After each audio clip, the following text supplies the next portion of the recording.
Welcome to me, where suspenseful, thrilling, and mysterious stories will draw you into a world where the lines between reality and fantasy seem to blur.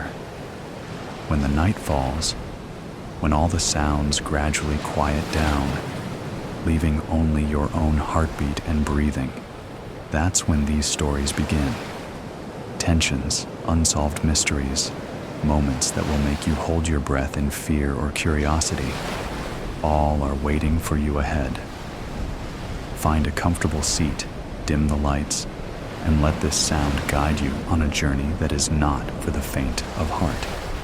I want each of you to leave a comment sharing where you are in the world. And if you are enjoying the episodes, don't forget to give a like and subscribe to the channel now. Relax. Are you ready? If so, join me in the first story right now. High Hopes in the Rain. Sitting in a chair in the living room, Dave wonders, I know that I have to do something drastic, or nothing will change in our relationship. But what can that be? I was foolish and selfish. I am aware of that now. How do I undo it? He walks to the window and looks out, as if the act would give him an answer. As he scans the surroundings, he sees that it is raining. It is what his grandfather would have called a doozy of a storm. Then he gets an idea. He decides to follow it through, though it might just be foolish to the max. But he feels that it has to be tried. It is desperation time.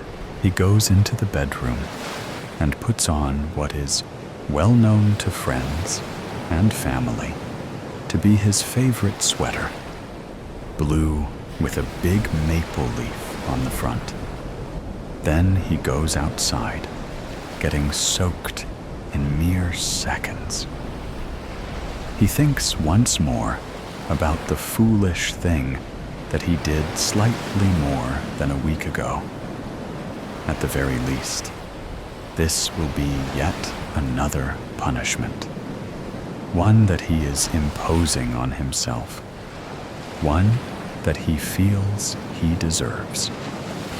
But his hope is that it will change the failing state of his marriage, the event that harmed his marriage. It was a Saturday night, and as usual for this time of year, he was watching a hockey game in which his beloved Toronto Maple Leafs were playing. It was the third period, and the game was tied 3-3. The Leafs had been behind, but had made a comeback to tie the game. Their opposition, the New York Rangers, had just received a tripping penalty. The phone rang, and he wondered whether or not to answer it. But he could still watch the game while listening on his phone. It was his wife, Eva. She had been out to watch a movie with her best friends. They lived on the other side of town, so they were taking a bus to go back home. For her, there was an hour-long walk. There was no bus that would take her home. She did not feel like walking, as it had been a long day for her. And there were some thick clouds approaching where she was standing. She asked Dave to pick her up at the theater so that she would not have to walk home. His reply was definitely not what she wanted to hear. He told her that he was watching the Leaf game, and it was tied in the third period, with the Rangers just getting a penalty. He could not possibly abandon the game at this stage. She was stunned by his response and ended the call on the phone. She did so with anger and energy, banging her phone on her upper leg. Both of them knew that there was no bus that went near to their home. When she went to call a taxi cab, she discovered that her phone was no longer working. She would have to walk. And as she did, the expected rainfall began. Very heavy it was. By the time she reached home, she was completely drenched and very, very angry with her husband. Her first words to him when she finally arrived at their home was, "I think that you prefer your beloved Leafs to me. I hope that they lost." He was going to say that they won 4-3, something that he had jumped up and cheered about at the time, but was astute enough not to do so. When he looked at her drenched person and angry face, he knew that he was in deep trouble. The next day, which was Sunday, they barely spoke to each other. And when dinner time rolled around, and he asked her whether they might go out to have dinner in a local place that they both liked, her only reply was, "I guess there was no Leafs game tonight, or you would not have asked me. I'm making my own dinner tonight, and you can make your own damn dinner." Over the next few days, there was little said between them, other than the bare necessities, barked out in very short sentences. This is what had led him to the desperate gesture of going out in the rain while wearing his maple leaf sweater. He knew that she would soon to be in the living room as her favorite television show was on. The television had its back to the window, through which the front yard could be seen. She came into the room and turned on the television. Dave felt that she would eventually be seeing him and his soaking wet treasure. A few minutes passed by, and she did not appear to see him, so he walked towards the window until he was only a step away. He wanted to knock on the window, but decided against it. After about 10 minutes, she stood up. He reckoned that there was a commercial on, and that she was going to the kitchen to get something to eat or drink. He had heated up a frozen pizza for his own supper, and had eaten it alone, as he had done every night since the Saturday of her drenching. When she returned to the living room, a glass of wine in her hand, she suddenly saw him, wet sweater and all. She put the glass down and walked towards the window. Knowing him well after 5 years of marriage, she recognized one of his symbolic gestures. The fact that he had worn his leaf sweater while out in the rain had meaning that she clearly understood. She went quickly to the front door, opened it, and in a friendlier manner than she had used in speaking to him in days, she shouted out to him, "Come in right now, you moron," an affectionate term shared between them. When he came inside, she said to him, "I would hug you, you moron, but I don't want to get wet. Take the sweater off so I can put it in the dryer, and put something dry on." He stripped off the soaking garment and handed it to her. She grabbed it and took it downstairs to the dryer. He stood there, half naked, with a big smile on his face. When she returned to the living room, she returned his smile with a smile of her own. He then said, "I was selfish on Saturday. I am so sorry about that. You are way more important to me than a hockey team could ever be. You are in first place. They are a distant second." This was followed by a mutually engaging hug. A pastor's burden. In a small hospital room, a visibly shaken woman sat slumped in a chair next to her daughter's bed, watching her chest rise and fall as oxygen moved from the tubes into her lungs. Dark circles framed her eyes, which were heavy with exhaustion and worry.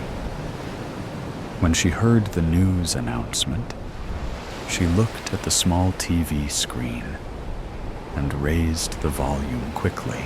Tonight, a local pastor is in custody after turning himself in for a hit and run of 13-year-old girl Emma Campbell that occurred only a week ago. Emma was reported missing by her family before she was found at Mercy Hospital as a Jane Doe almost a day later. Emma is currently in critical condition with injuries that include blood force trauma and spinal fractures. This all unfolded this morning when 54-year-old David O'Reilly of the Church of God in Christ reportedly turned himself in and admitted to hitting her and fleeing the scene. According to the church, O'Reilly has served as a priest in the Church of God in Christ of White County since 2002 and has even presided over this past Sunday's Mass. Interestingly, the church caught on fire Monday morning after it ignited in a building nearby. Luckily, no one was injured. However, a few people were transported to a local hospital for smoke inhalation. The police have told us that this remains an ongoing investigation. Meanwhile, the community and friends of the Campbell family are holding a vigil. Emma's mother told us, "I am just terrified. I want Emma back. I don't care about anything else." Reporting live from Mercy Hospital, this is Angelica Sanchez, CBS News, as the woman watched. She sobbed quietly while clasping her daughter's hand, her other arm wrapped protectively around herself, as if trying to shield them both from some hidden danger. She was still shocked at the whirlwind of events that rocked her family for the past few days.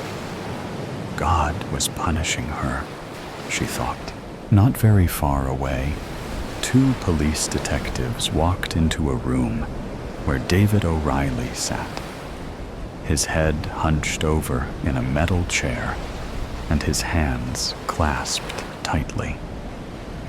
One of the detectives cleared his throat as they sat opposite him, while the other shuffled papers as if he had not just gone over every paper before coming in.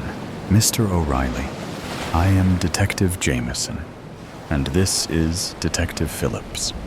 Do you need anything before we start? Coffee or some water?" David shook his head, which prompted Detective Phillips to begin. "All right, Mr. O'Reilly, walk me through what happened last Thursday." David sighed and shook his head before speaking slowly. Like I told Officer Jones, I was heading home on Eli Road. I had a lot on my mind and didn't see the poor girl. I slammed on my brake immediately. I ran out of the car, and she was lying there, and blood was everywhere. I panicked. I did not know what to do. I do not carry a cell phone. I cried for help, but no one was around. I thought I could take her to a hospital, but I know you are not supposed to move people. And also, I recently had back surgery, so I was not sure if I could.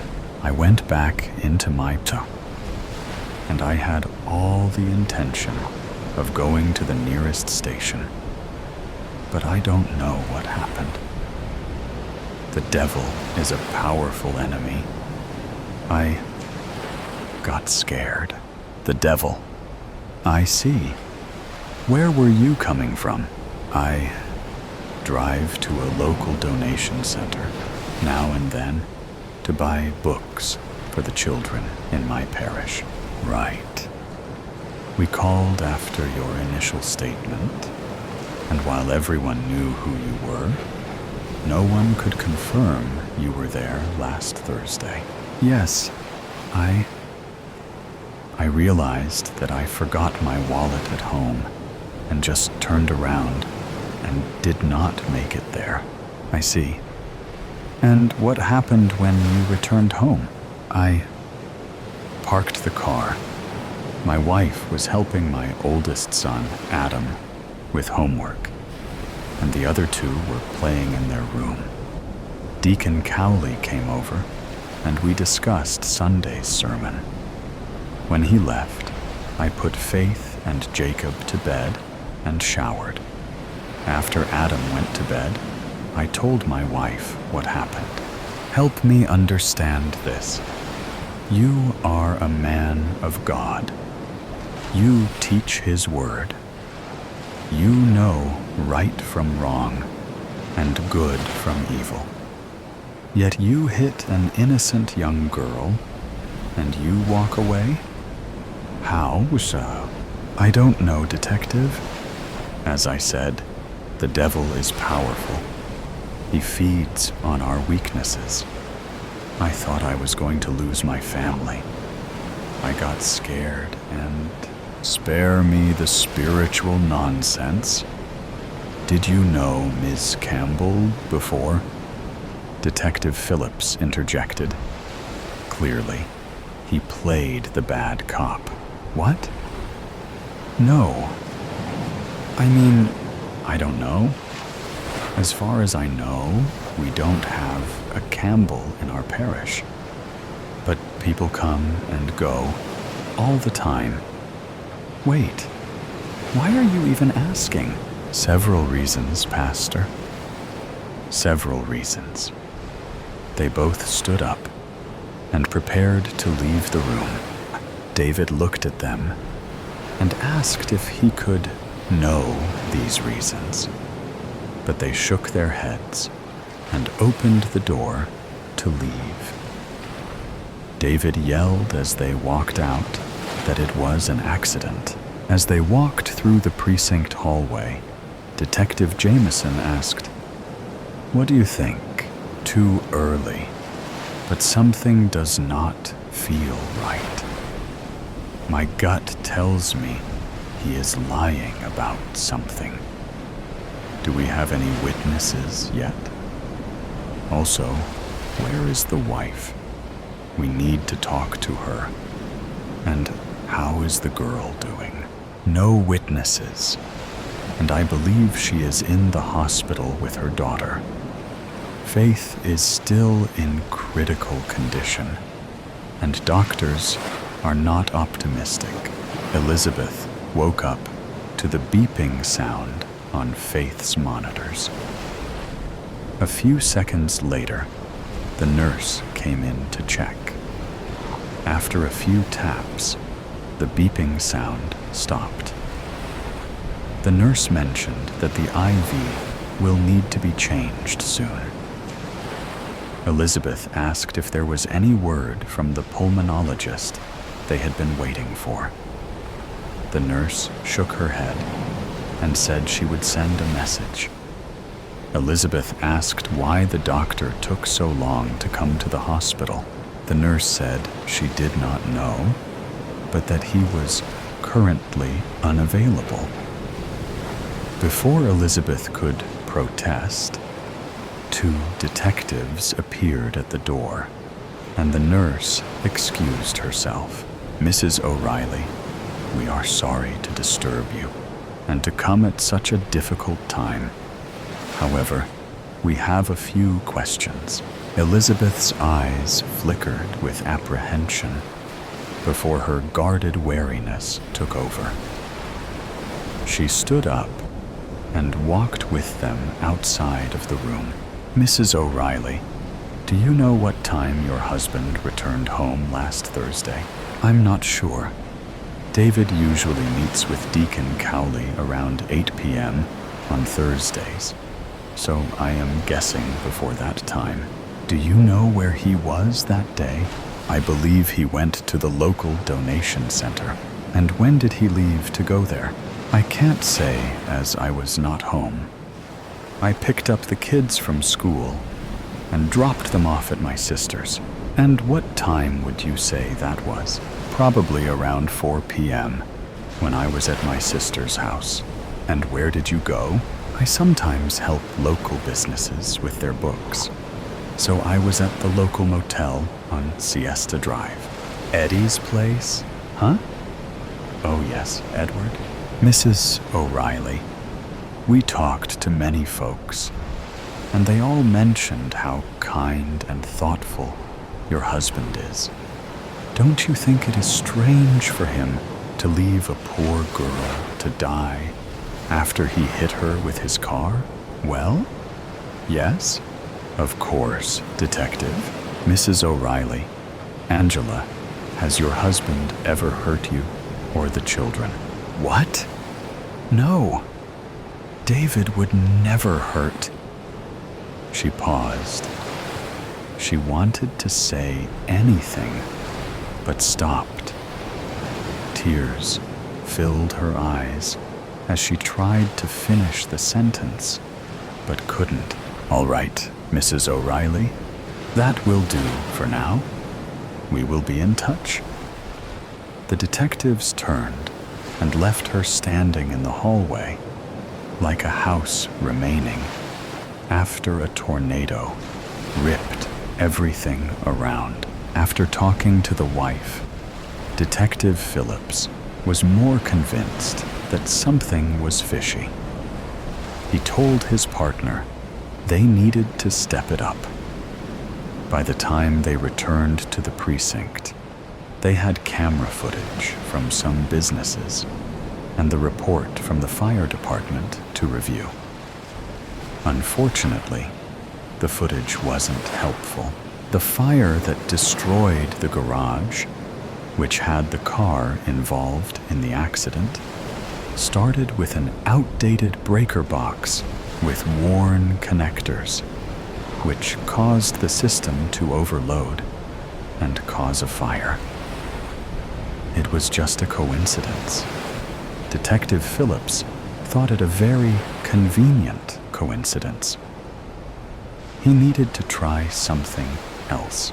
"Mr. O'Reilly, you are a good pastor. Some of our officers know you and attend your mass. Some even say you are too good." So I did a little digging, and guess what I found? Since 2003, we have had 6 murders that have remained unsolved. All of them were within a 10-mile radius of your church. All of the victims were teenagers between the ages of 13 and 18. So, is there anything you want to tell us? This is ridiculous. I came here and confessed alone without even being considered a suspect. I know I did something terrible, and God will be my judge. I am unsure what you are trying to prove here, but I have been cooperative, answered all your questions, and have nothing more to add. We appreciate your honesty, Mr. O'Reilly, but we are trying to do our job to ensure justice is served. Detective Jameson responded. I have done my best to help. And a knock on the door startled David and interrupted him. Someone slightly opened the door, and both detectives left. Fear flashed across David's face before he put his face in his hands and prayed. The detectives walked quickly to their car to drive to Mercy Hospital. Emma gained her consciousness. The doctors refused to let them interview her, but after some negotiation, they settled on being able to talk to her for a minute. Emma confirmed the vehicle, but couldn't determine who was driving, as everything was still foggy. Her father and the doctor told the detectives that this was enough for now. Frustrated, they left without much progress. Back at St. John's Hospital, where Faith was still hooked up to an oxygen tank, her mother received word from the nurse that the pulmonologist was on his way and should be here any minute. The nurse then lowered her voice and whispered to her, I am not supposed to tell you, and I probably would get in trouble for it, but the specialist is Dr. Campbell. She paused for a second and looked at the mother, but it didn't seem to click, so she continued. You know he is the father of the poor girl who... You know. The room seemed to close around her as the weight of the revelation hit her.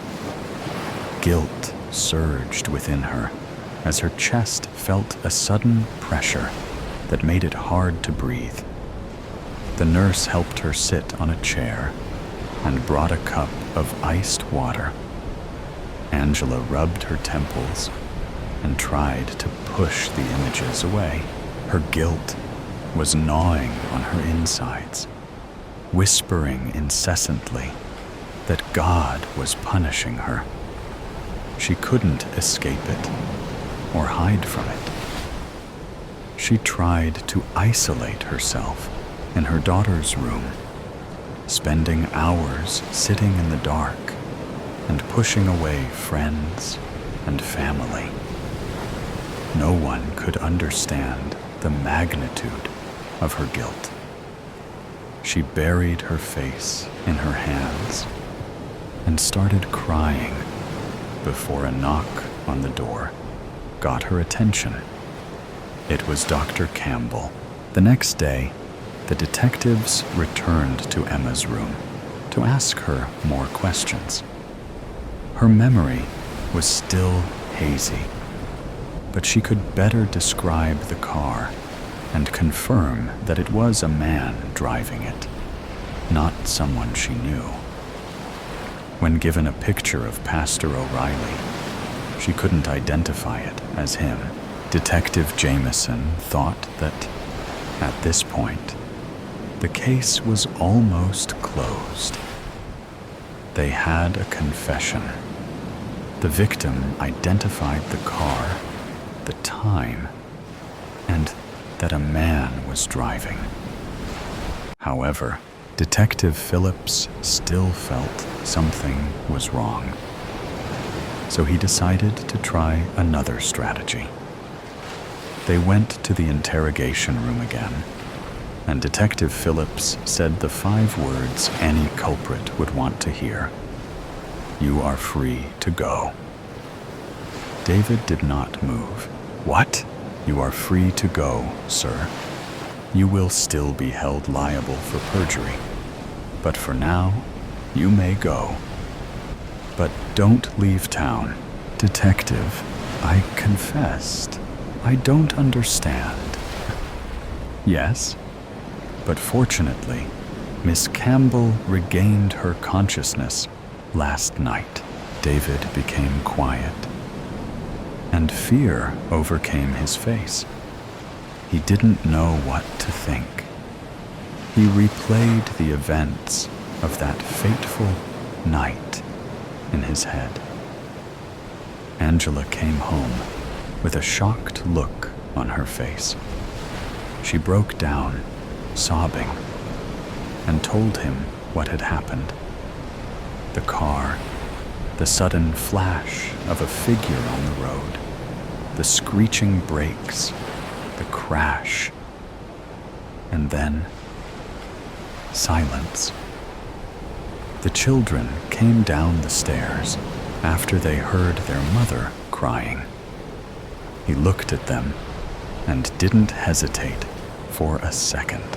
He hugged his family and told them to go back upstairs.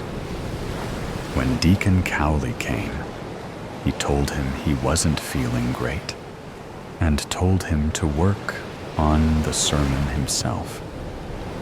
He sent him home, put the kids to bed, showered, and told his wife about his plan.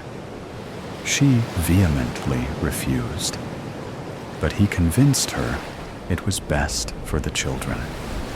He couldn't do what she did. But now, it seems guilt has gotten to her. Look, it doesn't matter what the young lady said. I did it, okay? It was not Angela. Angela? Both detectives asked. Is it not what the girl said? Don't worry what she said. Are you saying it was your wife who was driving the car? I didn't say that. Now it makes sense. That's why I couldn't believe you. You lied to protect your wife. She hit the poor girl, panicked, went home, and you took the blame for her. No, I did it. I am telling you, I am the one who did it. Why you can't accept my confession? Because it is a lie, Pastor. I respect you for taking the blame, but listen to me. The girl isn't dead. With a confession, a good lawyer, and good behavior, your wife might spend a short time in prison. But I need your cooperation, okay? Detective Johnson will take your statement, okay? We will be right back as soon as they walked out. Detective Jameson, puzzled, pointed out that this didn't make sense. Emma confirmed that it was a man who drove the car. Detective Phillips smiled and mentioned that it didn't make sense and didn't say anything. They got into the car and started driving. Wait, this is not the way to the hospital. We are not going to hospital. I thought we were arresting Angela. We will.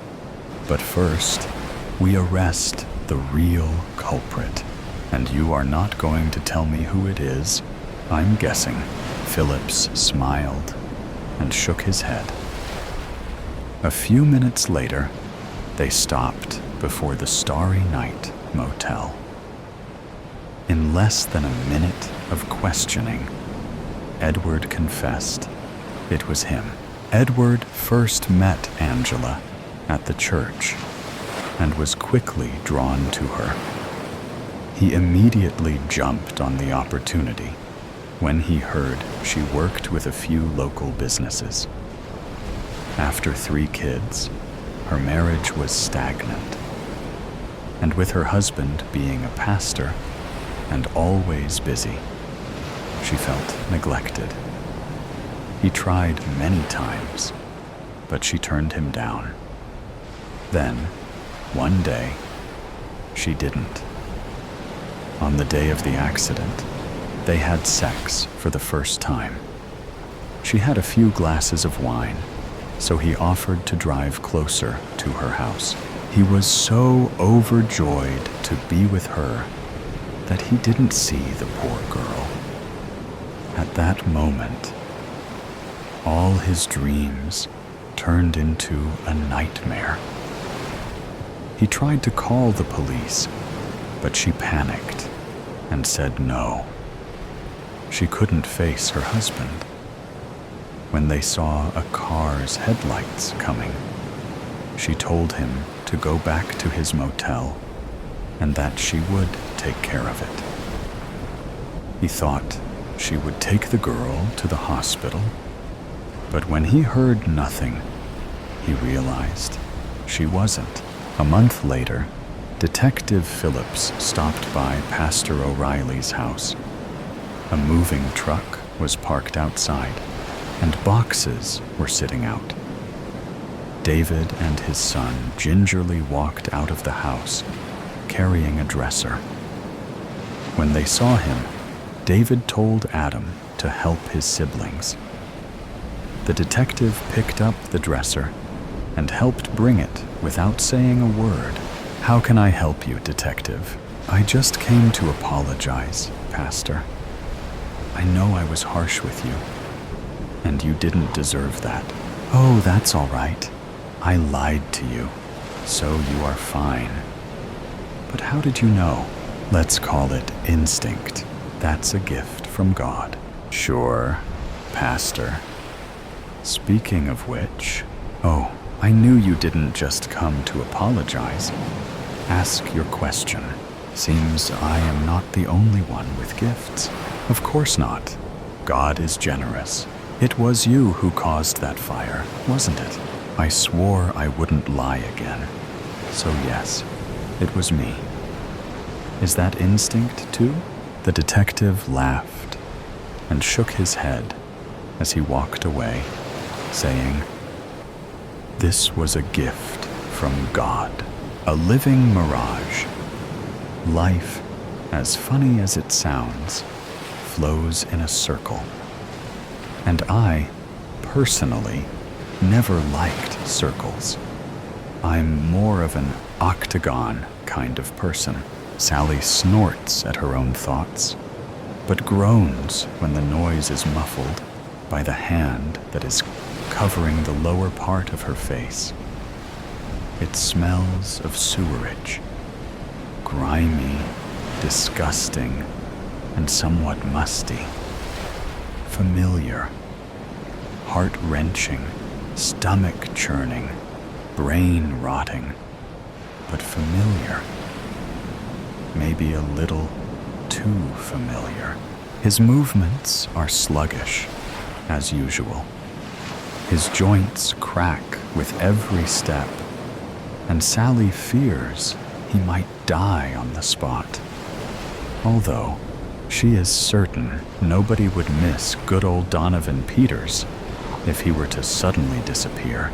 They slowly creep into the familiar room, announcing their arrival with every creak of rotten wooden floor. Sally's mind wistfully returns to her life before this. Was there even one? Her memory falters. Why can't I remember? Her eyes scan the room frantically, sweeping over the unmade bed, splintered floor, and boarded-up window. Her home. Her cell. Her hands strain against the rope, shaking from the terror of having returned to this fearful place. NPA. Her protest is muffled, much like her snort from earlier. No, no. This will not do. His voice is croaky and barely clear. If she had not known his actual age, she might have thought him to be on the verge of expiration. His chest presses against the back of her head, as he forces her inside. His shove is aggressive, and when she falls to the floor, his laughter ricochets off the walls. She barely manages to get to her knees when the door is slammed, locked and barred.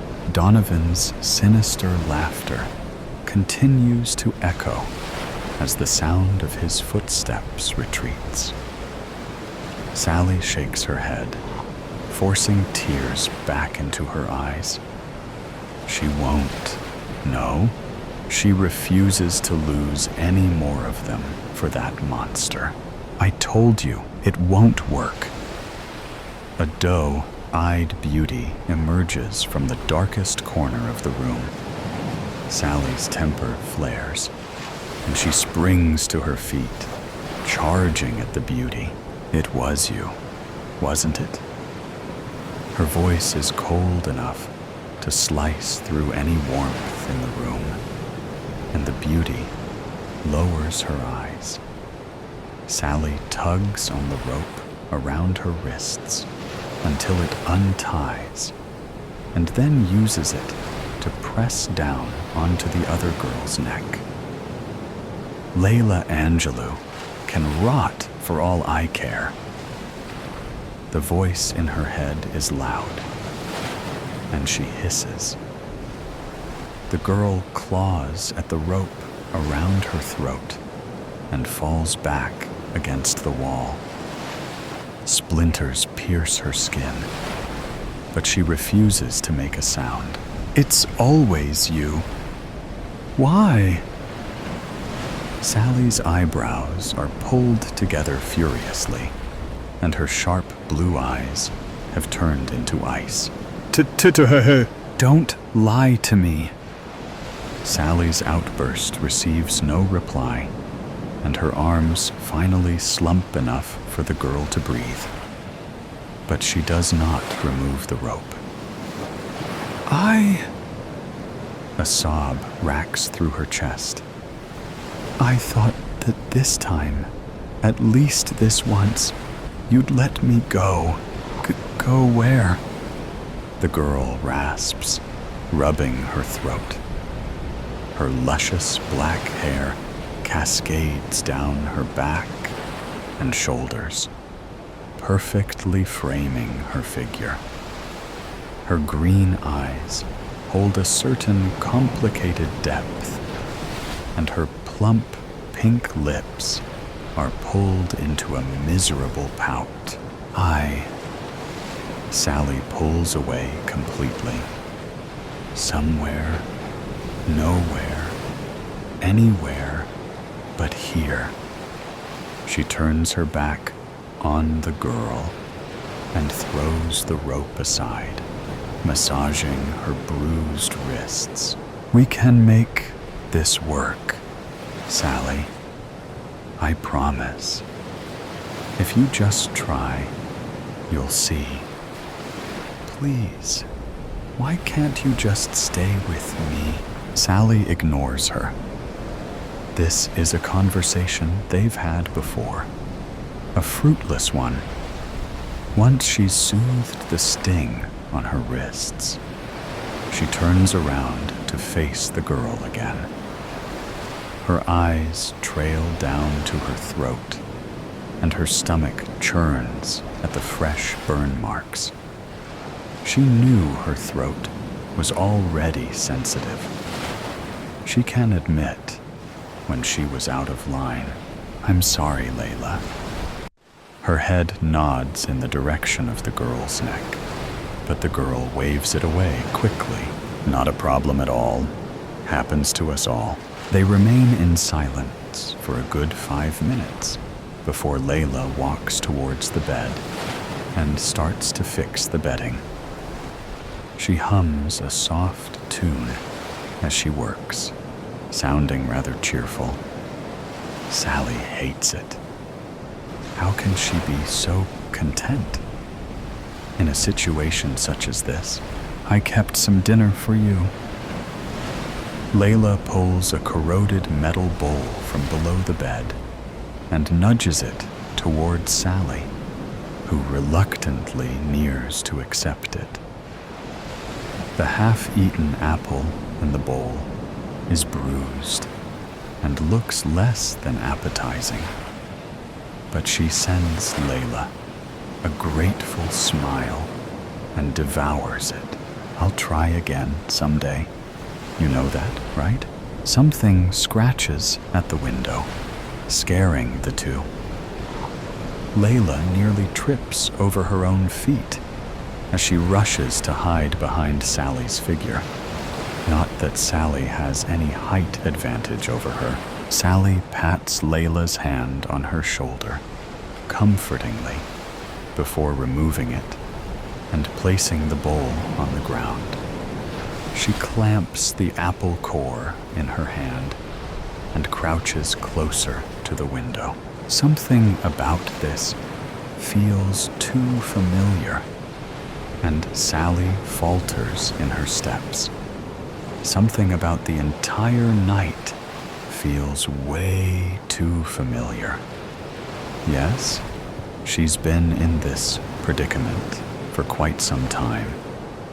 But the déjà vu she's experienced tonight has been one too many for her to just ignore it. The boards used to cover the window start to blur, pixelate. Sally glances over her shoulder at Layla to confirm if she's just imagining things. But the sheer confusion on Layla's face says it all. Everything is real. Sally stops in front of the window and gasps when she sees the image within the pixelated particles. A scene, much like the one she's just experienced with Donovan, is mirrored in front of her. A mirage? That's not possible. She reaches forward, holding her breath as her fingertips breach the surface of the image before her. Sally turns around to face Layla, but her breathing stops completely when Layla's figure has disappeared. Her eyes scan the room frantically, but all evidence of Layla having been there has disappeared. Layla?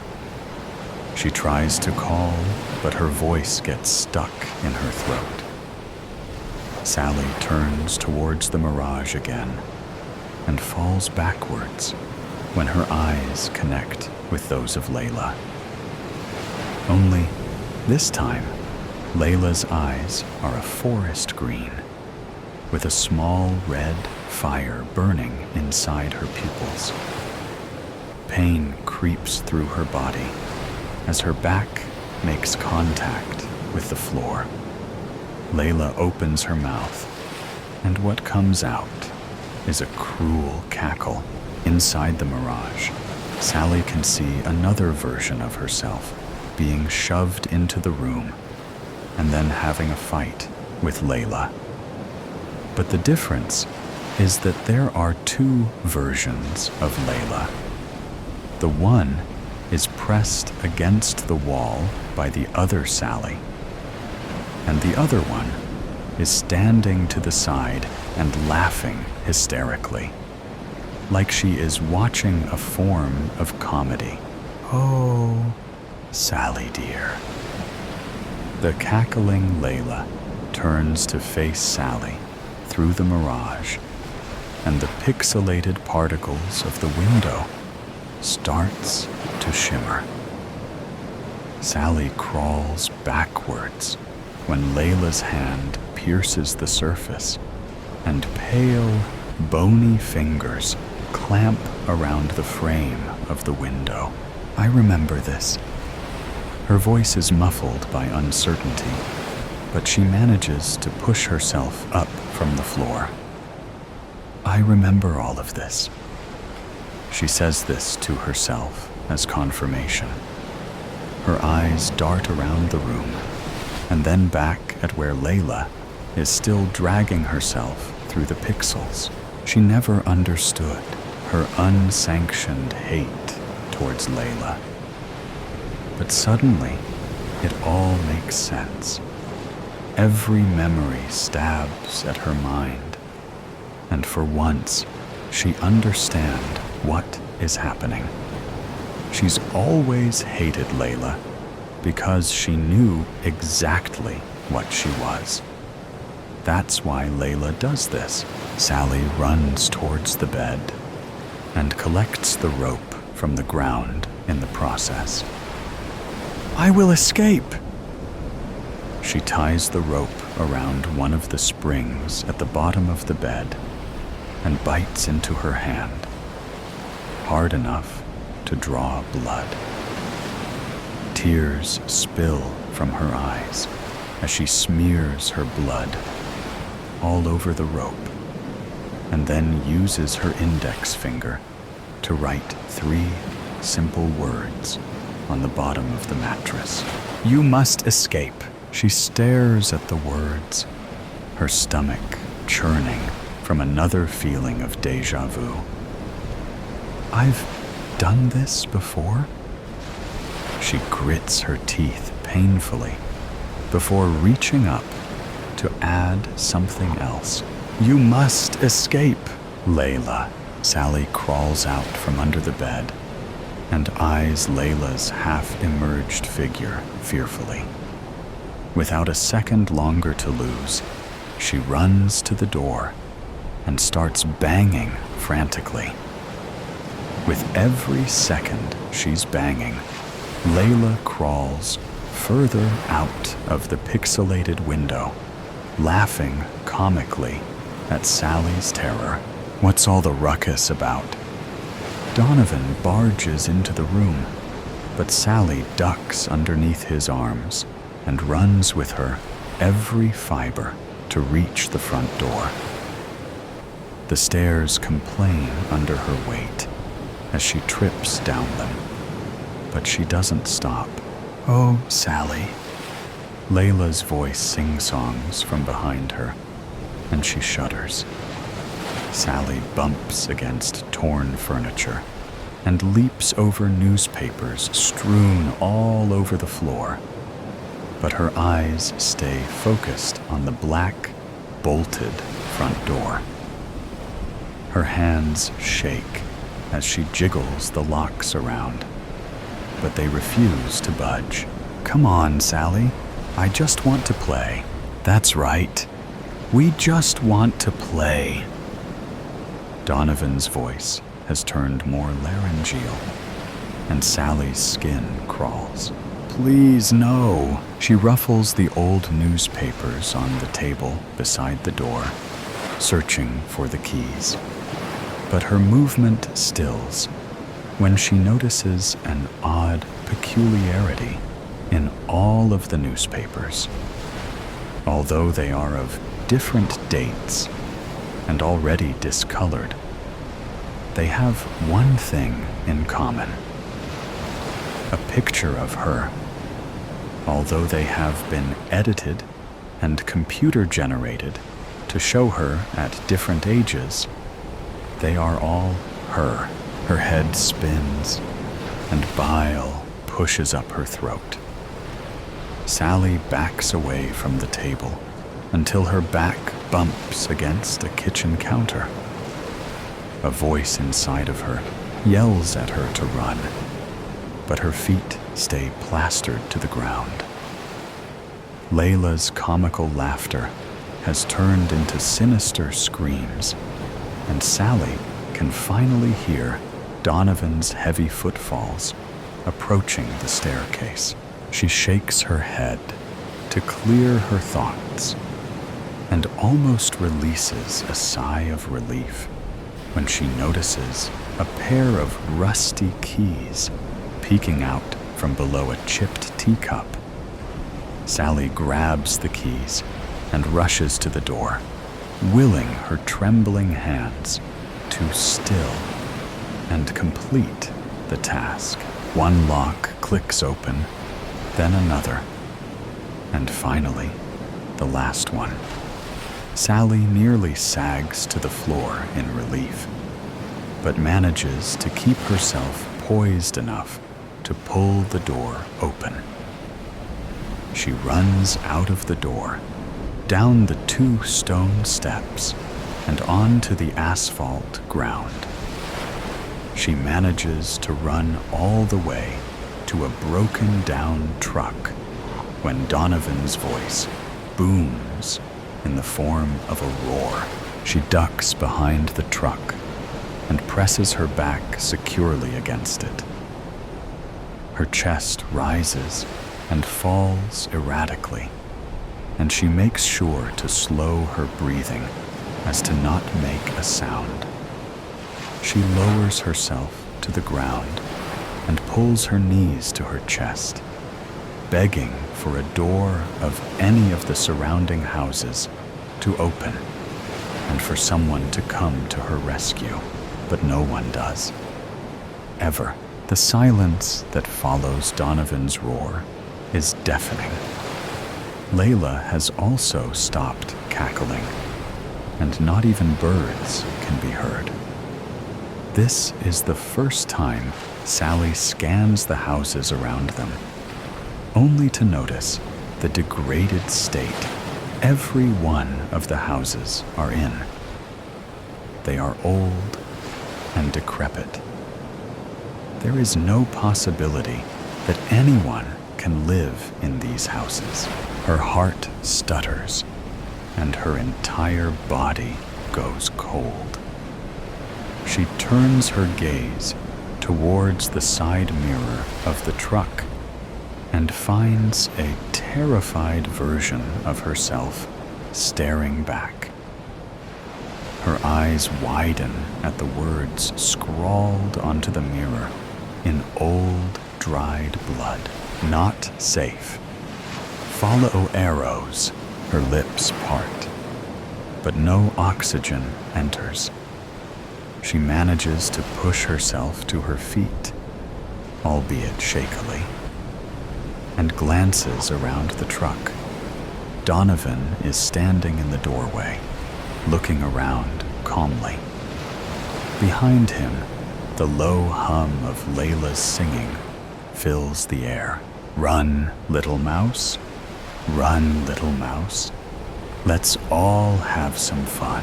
Goosebumps spread across the entirety of Sally's body, and she hisses before pushing against the surface of the truck and taking off in the direction of the first arrow that's drawn beside the writing on the mirror.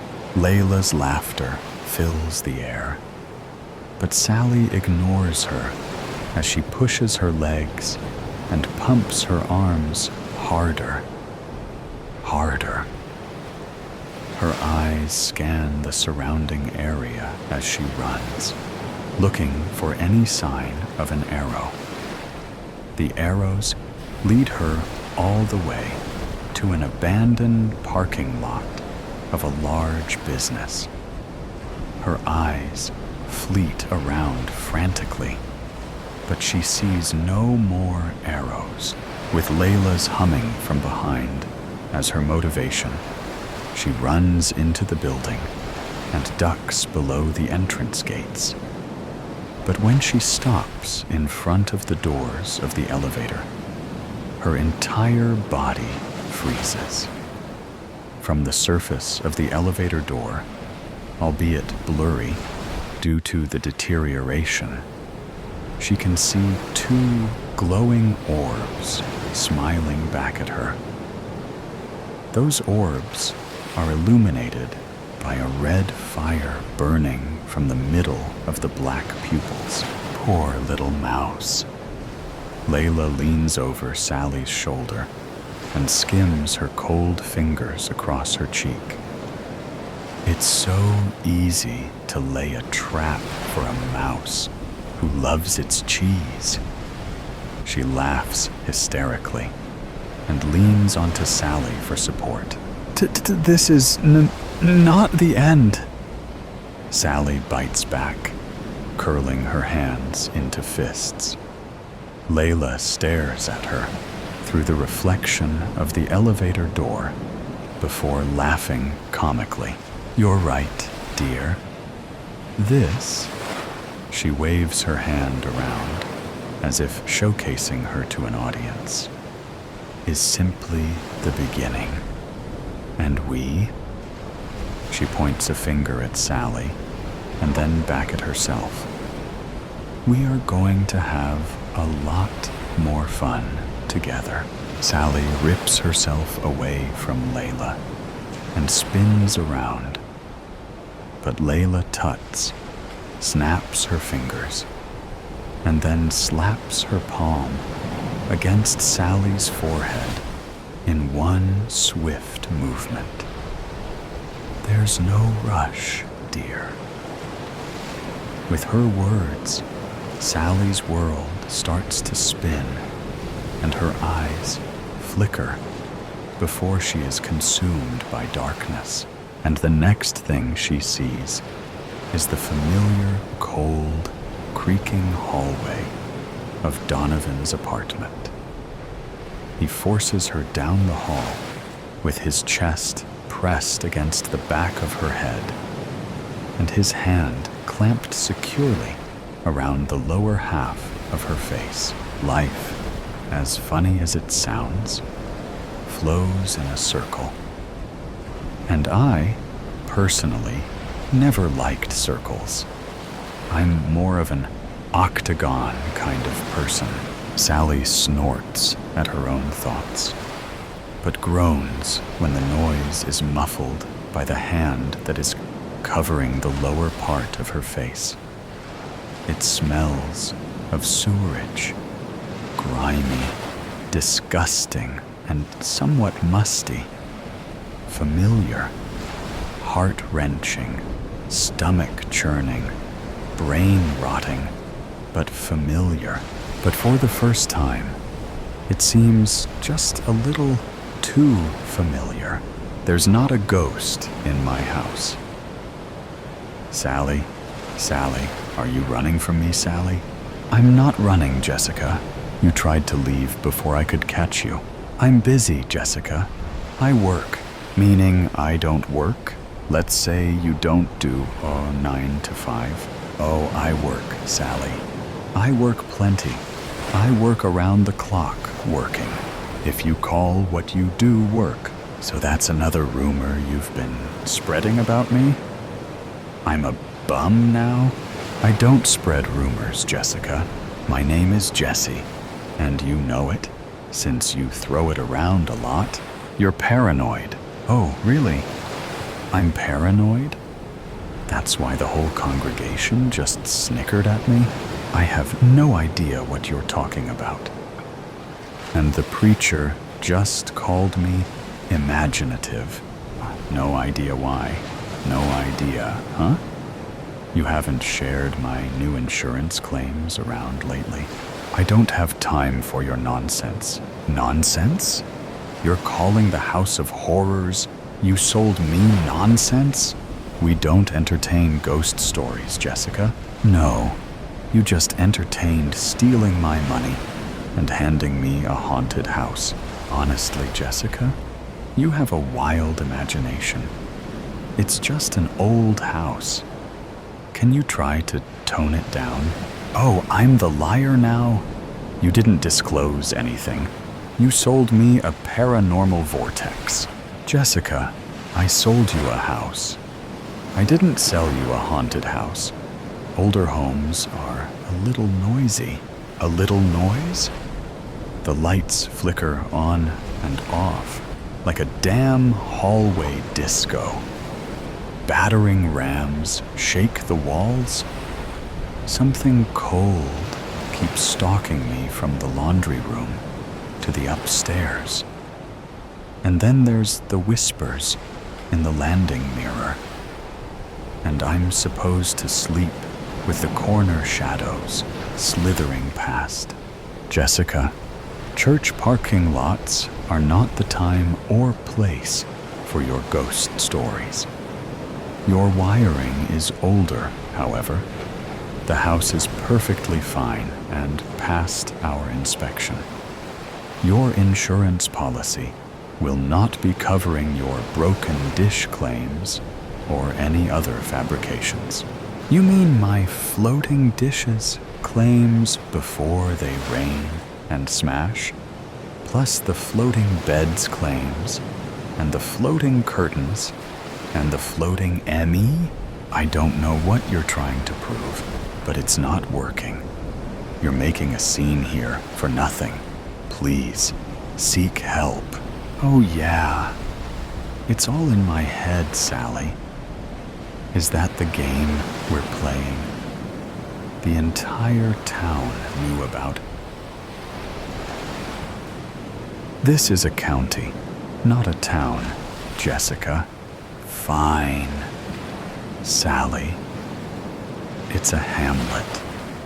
Village. Royal ripoff capital. In the middle of dumb duck nowhere. 'Cause menial technicalities matter more than the fact that you sold me a freaking haunted house. Even the locksmith threw the keys and ran. It seems you enjoy stirring up drama, Jessica. We will resume this conversation when you are calm. I've got a damn good reason to be dramatic. Drama is trying to live in that place without getting dragged into the walls myself. I wake up to doors slamming. I try to go to bed and the roof howls. Look at me, Sally. Not at this crowd. I don't know what you expect from me. It's not my problem. It's yours. No, you sold me a nightmare, and now I'm making it your problem. The whole damn place is cursed, and now I've got a town full of people looking at me like I'm some damn lunatic. I want my money back. I'm not giving you any money, Jessica. You signed the papers. You knew what you were getting. Yeah, I signed the papers, but you didn't tell me the house bled. I'm swimming in a demon ditch, and you knew it, didn't you? That's enough.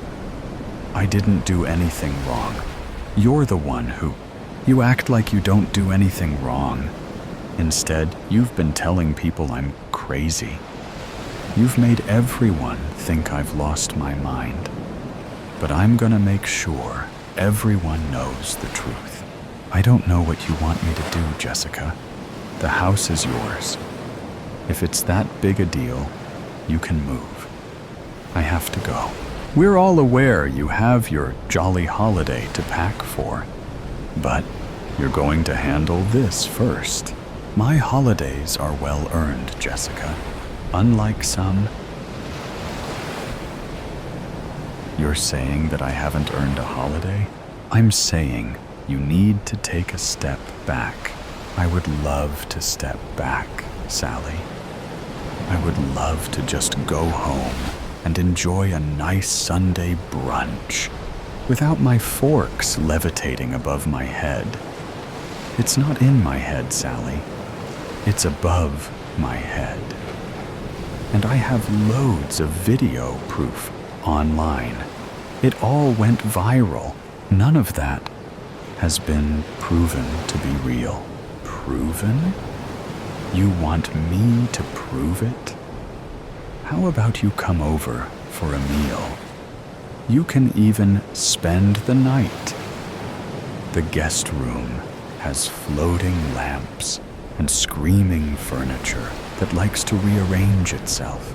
I'm sorry you feel this way, Jessica, but your home purchase and insurance policy can't help you with your haunting. My haunting. When are we going to acknowledge the literal hell you've put me through? The place is cursed, and you sold it to me with a smile on your face. And now I'm stuck in this ghost infestation, and you ruined my rep to boot. No one is answering my ads. Maybe no one needs your services here, Jessica. Will that be before Or after the rumors you spewed? 'Cause they think I'm all crazy, right? 'Cause you didn't do anything wrong, right? I did not. I went out of my way to help you in an emergency. You were an opportunist. We all helped you, Jessica. Helped me how? Don't smirk at me. You ripped me off. I want my money back so I can move to a normal home with visitors that don't drop through ceilings. If you want people to visit you, Jessica, perhaps you should share more in community spirit rather than silly stories. I've had plenty of guests, Sally. Like rocks through my window, kids screaming, and slow cars passing. Not to mention the 24/7 live-in spook party you sold. And what about all the tents on your front lawn? The Ghost Hunters Unanimous Team? They're here for the one-night challenge. Do you have a permit for those theatrics? Excuse me? You didn't inform us that you were converting the property to a theater. We may have to cancel your insurance. You bloody snake! Unlike your stories, Jessica, your contract states you must inform us first if you run a business from the premises. And unlike your business slogans, I will be certain to share my bad experience with your real estate and insurance firm to my new 57K ghost followers. And I will sue you for defamation. And I'll sue you back. What defamation, Jessica? You shared my personal claims to half of the town, congregation, and our preacher. I believe we all count as witnesses to your ruining of my reputation. Yeah, let's go to court. No, don't. Jesse, we can review your claim on the 17th when I return. No, Sally. We can review all my claims before you leave for your palm trees on Tuesday. I'm sure it can wait. It's waited long enough. And, Sally, we may have additional info to review. And what might that be? Jesse? I am considering turning my ghost house into a business. We need to ensure the... Ouch! Do you always slam your Buick doors like that? Mine Cole didn't know if he was asleep or awake until he heard someone cough. Then began the incessant striking of hammer on stone. Earl, the foreman, had set up shifts for everyone. He'd said, "Keep pounding. Let them know we're still here. Alive." There was no light. None. Not a glimmer. Everything felt dreamlike. Only Cole's dreams felt real. They played out in daylight. How long since the cave-in? Time had lost meaning. It felt like forever, or an hour ago. He'd startle awake and wonder where he was. Then remember, how long had he slept? A few minutes? Days? His watch was accurate. Give or take 12 hours. Memories blended with reality. Hunger marked time's passing, rolling against gritty stone. He sat up. Hearing others move reminded him there were others. And so far, they had survived. At least the dust had settled. After the collapse, choking dust hung in the air forever. They thought their lungs would never clear. For a long time, whenever someone switched on their lantern, everything looked smoky. Eventually, their coughing stopped. Had it been types? Earl knew, but didn't want them focusing on that. He'd spent his life in the mines. If anyone asked, Earl would tell them he cut his teeth on a chunk of coal. After the cave-in, he told himself, this is the end. I get out alive. I'm gone. After the initial shock, they could only wait and hope a rescue party would find them before. When the tunnel collapsed, so much happened at once. The screams, the groans, the terror, the chaos. They would all have died had Earl not kept them focused. After a few rushed to escape and got caught in the collapse, his shouted orders stopped the panic. They heard their screams, but could do nothing. There wasn't time. Their equipment was inadequate, couldn't save themselves. The silence that followed gave them chills. The survivors pulled Jed from the rubble. He couldn't walk. They cleared a level spot for him. Using his medical training, Earl directed the others. He stopped Jed's bleeding. But setting broken bones with improvised splints was painful and difficult. They gave him precious water, Earl said. Hope he gets professional help before they set. He knew they would need to re-break them. Once he got to a hospital, reality settled. Rescue could take days, might never get out.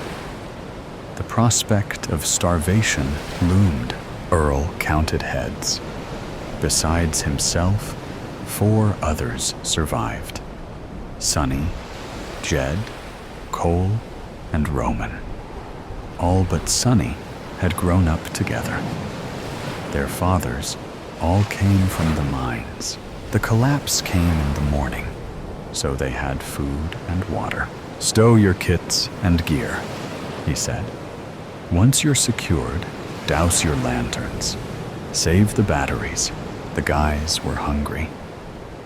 Earl said, husband your resources, guys. Don't gobble it all at once. Make it last. Maybe down here a while. Earl organized shifts for them. They were to strike stone with a hammer in the Morse code SOS distress signal. Earl handed Cole a pick and pointed to the wall. You start. Someone'll spell you in an hour. Signal 'em that we're alive and waiting. Cole found comfort at the wall. Activity filled the time. He felt useful. It amazed him how things become routine, even in the most primitive circumstances. While each took their turn at the wall, the others sat together in the dark, sharing stories. Sometimes they even laughed in the face of their plight. After a while, Roman began to weep. Hearing his sobs in the dark unsettled the others. A giant of a man. Everyone saw him as stoic, a man of action. He would take on any task. No one expected blubbering about his wife and kids. Now, he despaired. In the darkness, his mask of strength invisible, he revealed himself. Their situation was undeniable. At the wall with the SOS, Cole tried to drown out Roman's sobs. Roman couldn't stifle his tears. His sobs became wails.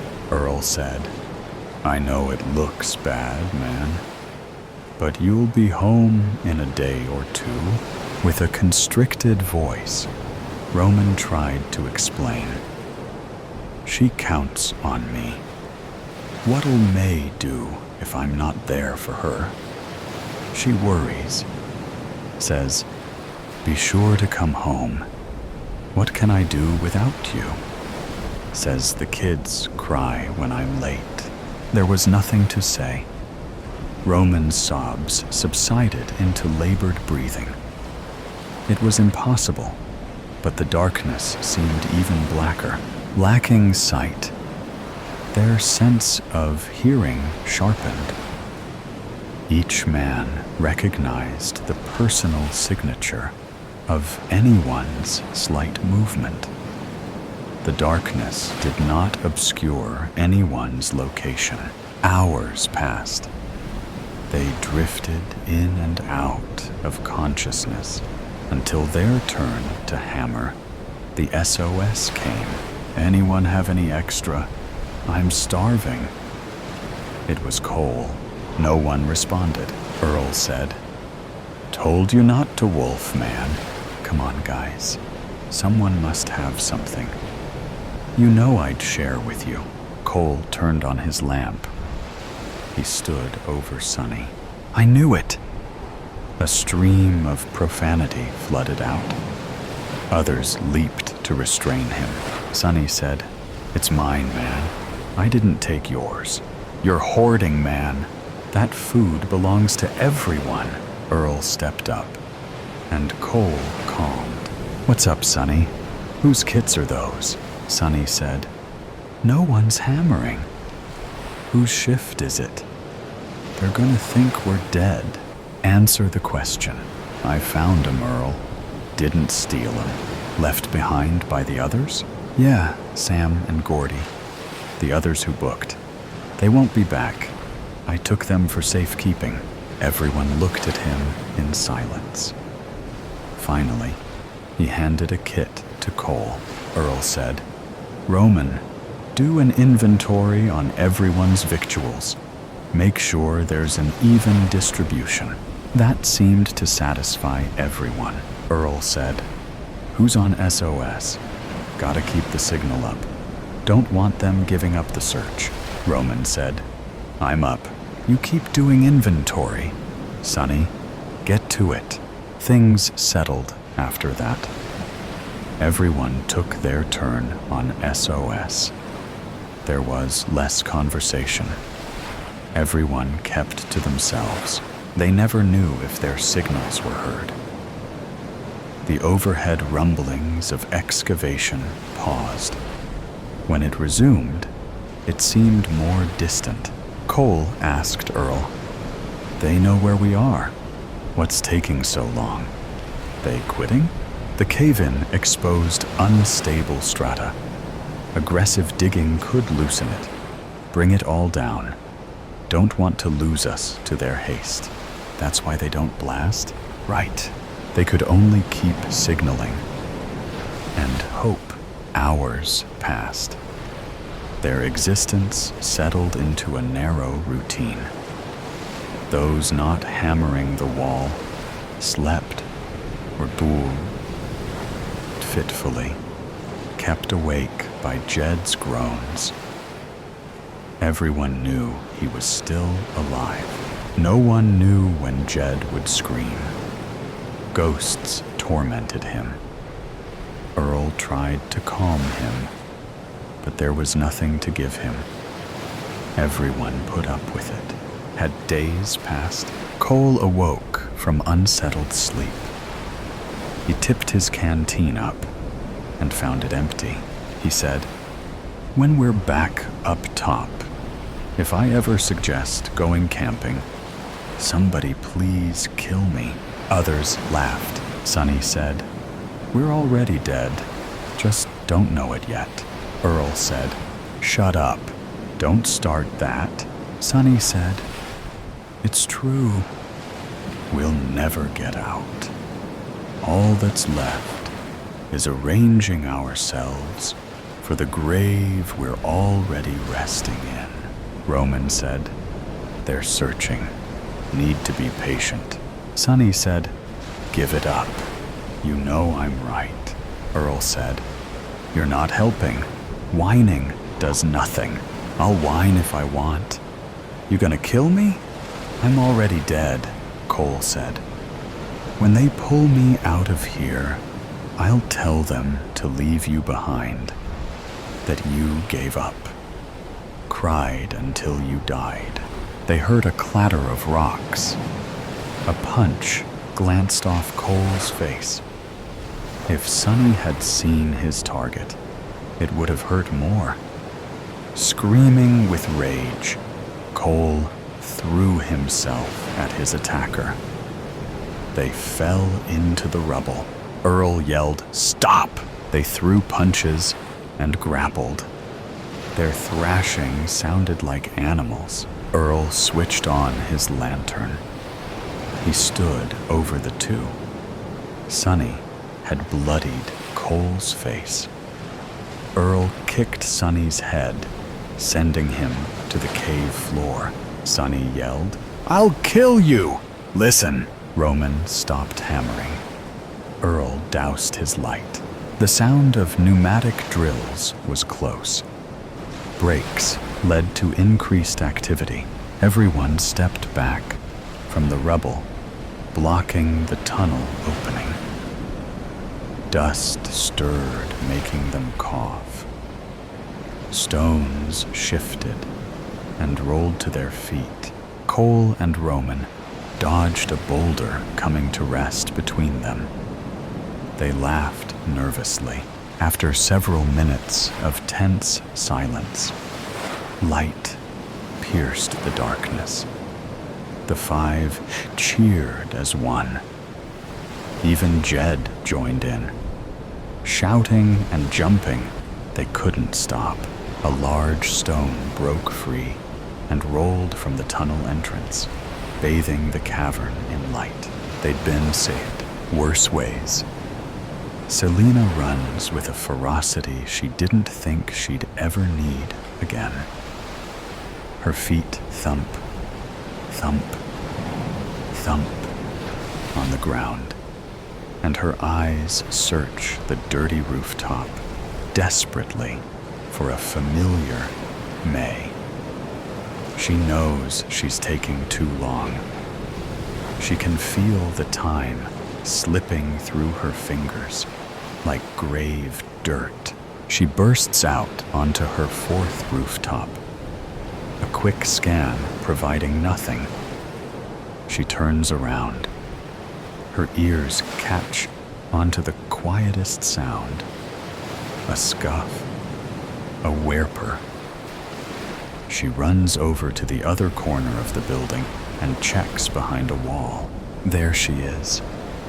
May lays on the floor, cloudy eyes staring uselessly up at the sky, and her entire hand missing, blood leaking out of her at an alarming pace.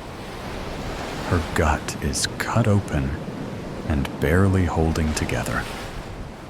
Her leg bent the wrong way. Blood coats her entirely. Her mouth, her neck, her chest. Selena's hand lands on his shoulder. May jumps, opening his mouth in surprise as she turns her head towards her. "Selena?" Her voice croaks out painfully, laced with a brittle sort of hope. "Yeah, it's me, May. Hold on. Help is on the way." She'd called the ambulance as soon as she heard the news, hoping they'd be fast enough to get to her, find her, hoping she would be too.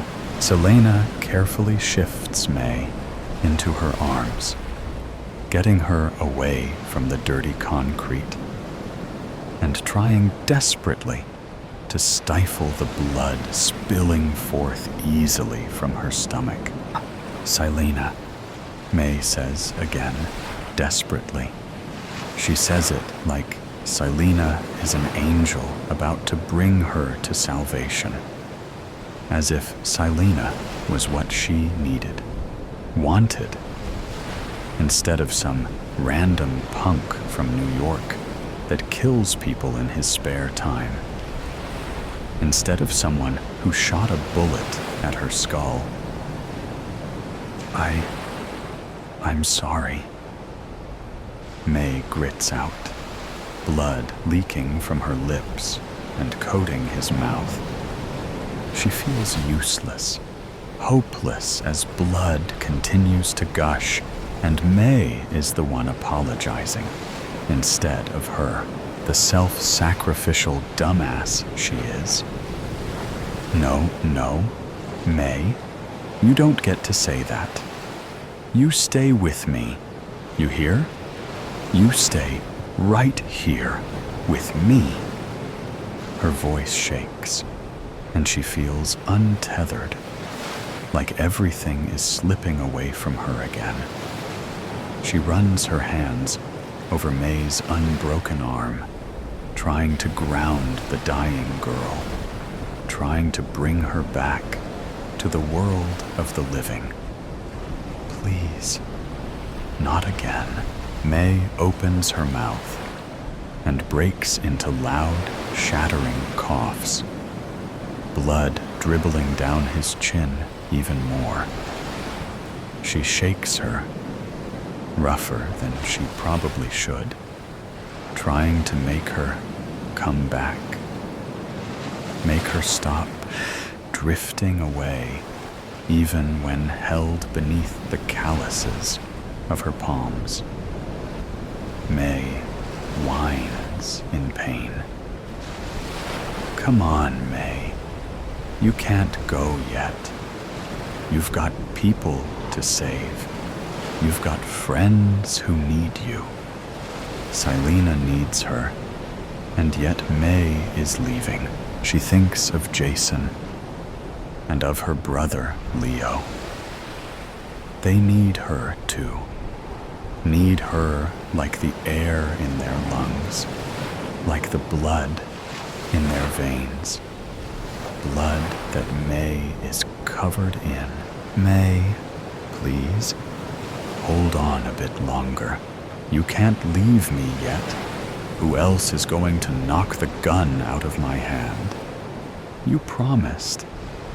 May we would live happily once this war is over. I haven't heard enough moral preaching yet. Come on. She's pleading, begging, praying to a God she no longer believes in. It's too sudden, too soon. She can't lose someone again. She can't. She'd listen to 1,000 hours of bull crap if it meant May would just live, if it meant May would continue to lecture her and annoy her and be beside her, side breathing and smiling. May's shaking hand reaches up to his shirt and latches on, staining it with her blood. She can hear the sirens getting louder, closer. See, Silena. May's voice is scratchy, pained, weak. Shut up, May. Don't talk. Just stay awake for me. They're so close. Just a little longer. She just needs to hold on a little longer. Silena. No. May can't do this to her. She can't say goodbye. She hears the weight of her name, the finality to it. The hand on her shirt slackens. Her body starts to go limp, and she can feel it. Feel the way death grips her, like it did her brother, like it did her dad. I will miss you. Silena feels her chest shudder with a sob. The tears slip freely from her cheeks. The hand reaches up again, and it's so cold against her cheeks, so cold as it wipes away her tears. She grabs it, holds on to it, like it's the last anchor she has, pressing it to her cheek in the reminder that Selena is here, that May can't leave her here all alone. May should be yelling at her, screaming at her, like she always does. She doesn't respond, even as she shakes her, doesn't move, or breathe, or smile, or yell at her. I'm sorry, May. She whispers to the sirens and the air and the quiet body before her. I'm sorry, May. May is held in her arms, and yet she is alone. She is alone. She yells at the sky, at herself, at the world.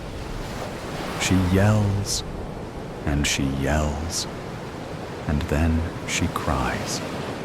Her lips press softly to the cold fingers of the girl she was only just learning to care for. She gently sweeps her bloody hands through dark hair for the first and last time, slowly smooths her thumbs over those open, empty eyes and closes them against the harsh wind of the city. The paramedics storm the rooftop, and she's dragged away from the body. She doesn't stay to watch them load the body into the ambulance, doesn't stay to watch the ambulance drive off slowly, in no rush to save a dead person. She walks away to a panicked shouting. She lays down in his bed, soaked in another person's blood. She stares at the ceiling with an emptiness clawing at her heart until it drags her down into darkness. She wakes up 5 minutes before her alarm. She wakes without any sleepiness. Suddenly they're thrust into a world where she remembers the feeling of bloody hands against her cheek and the weight of a dead person in her lap. It takes her a second for the feelings to rush back, for the bone-deep exhaustion to settle familiarly in her chest, and the accompanying rage to guide her sights. She stands up as the alarm rings. A standard beep, beep, beep before she shuts it off. She looks at her hands. This gives her pause. She knows she didn't wash her hands last night, remembers the feeling of blood coating each and every finger and staining every surface she touched. Selena looks at the pristine white bed, then down at her spotless white top and clean jeans. Something is wrong. Her hand reaches for her phone, and she stares down at the date with a sinking sense of insanity. That can't be right. That's impossible. The numbers don't change. November 7th, it says, clearly, as if that makes any goddamn sense. Yesterday was November 7th. Yesterday she fell asleep, covered in blood.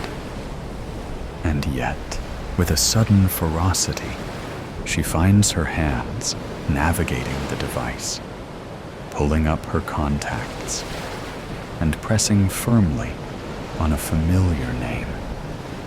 The phone rings, and rings, and rings. Someone picks up. Hello?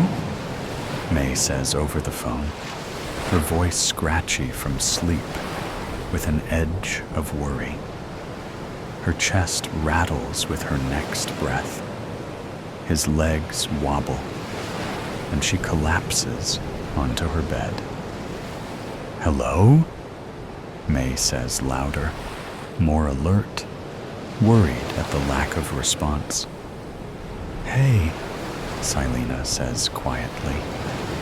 It's all she can say right now. What should one say to a dead woman, not dead? How does one cope when the woman you held till her dying breath is breathing again? "Are you okay? Do you need help?" May asks. There's shuffling over the other side of the phone. A creak. More shuffling. As if May was suiting up.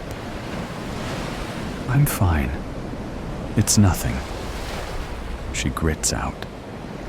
Her chest hurts. Her eyes ache. Her head is swimming with confusion. "It doesn't sound like nothing. Where are you?" "I'm coming over," May declares like the soldier she is, always ready to help, to fight. Misclick. She grits out before she hangs up the phone. She resists the temptation to throw it. She resists the urge to scream. She knows nightmares. She has them every night. But never has one been that real. Maybe she really is going crazy. Tremors shake her body. And she can't just forget holding someone while they die. Can't forget those sightless eyes, or those cold hands, or the putrid smell of blood so strong she was swimming in it. She can't forget the sticky warmth on her hands and her chest and her cheek, on her lips. It's like Todd all over again. Except this time, she can't trust herself, can't trust what she saw and felt and heard and smelled and tasted. She tasted death. May was dead when she fell asleep. May was alive when she woke up. May is alive. Memories of the same past experience hit her like a full-speed bullet train. She's still alive. They are stuck in a time loop, and this is going to repeat. The betrayal. The door to the kitchen flew open and hit the side of the refrigerator with a loud thud. Cold air rushed in. "You rotten bitch. I trusted you." Brock McCarthy stood in the doorway with his shoulders squared and fists clenched. "How could you do that to me?" His nostrils flared as he shook his head. Stunned, Clara Simmons gasped when she heard the commotion. After she regained her composure, she bristled at the hateful accusation. She placed the half-empty dinner plate she was holding in the sink. Staring into his brown eyes, she asked, "What the hell are you talking about?" After 2 years of living together, she knew Brock's temper. But this deranged outburst was worse than usual. You know damn well what I'm talking about. My secret. I told you never to tell anyone about that shit. I didn't say anything to anybody. Her words were unhurried, but emphatic. You had to tell somebody something. When I went to the back door after work, all the guys started busting my balls, dropping hints, talking shit like they knew things. All of them acted like they knew something. And you're the only one I talked to about that shit. Brock unzipped his black leather jacket and draped it on the back of a kitchen chair. Why did you do it? You're nuts. Or you're drunk. I didn't say anything. They glared at each other as a chilling silence gradually filled the room. Hell, I'm not even close to being drunk. I had to leave the bar before I could finish my pitcher. It was impossible to tell what Brock was more agitated about, leaving cold beer or defending himself against the swirling speculations about his hidden, checkered past. Did you bother to ask how your drinking buddies heard about your precious secret? Her voice was soft, as if asking a child if they had finished their homework. I didn't have to. Damn it. You are the only one who knows. With unhurried steps, Clara walked around the kitchen table, pulling on the back of the chair. The faint scraping of the wooden legs against the linoleum broke the quiet, like fingernails on a chalkboard. She took a seat and cast her gaze towards her angry boyfriend. That's not exactly true. She paused as their eyes momentarily locked. Is it? The tone of her now controlled voice was made bitter by a toxic mix of scorn and controlled rage. Those women know. After a long pause to emphasize her point, she said, "Trust me, they really know." Like air escaping from a balloon, Brock's body went limp. Without making a sound, he fell into the chair across from her, searching her face for a clue about her intentions. Look, you chose to tell me about your twisted secret. It was your choice. Clara's voice was cold. And I haven't told a soul since. But now I'm wondering what else you might be hiding. Wait, that's not fair. Fair? Fair? You have the balls to mention fair to me? That's laughable. You bust in here and accuse me of betraying you without a shred of evidence. I've always told you everything. Brock reached up and scratched the scruffy hair on his face. I didn't have to tell you about the women and what happened?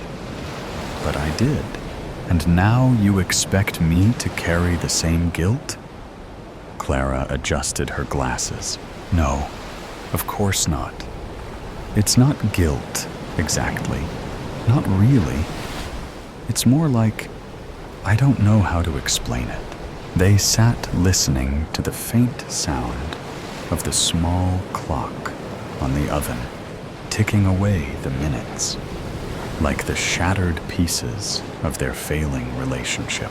Absent-mindedly, Clara used her thumb to wipe the pepper dust off the shaker, sitting in the middle of the table.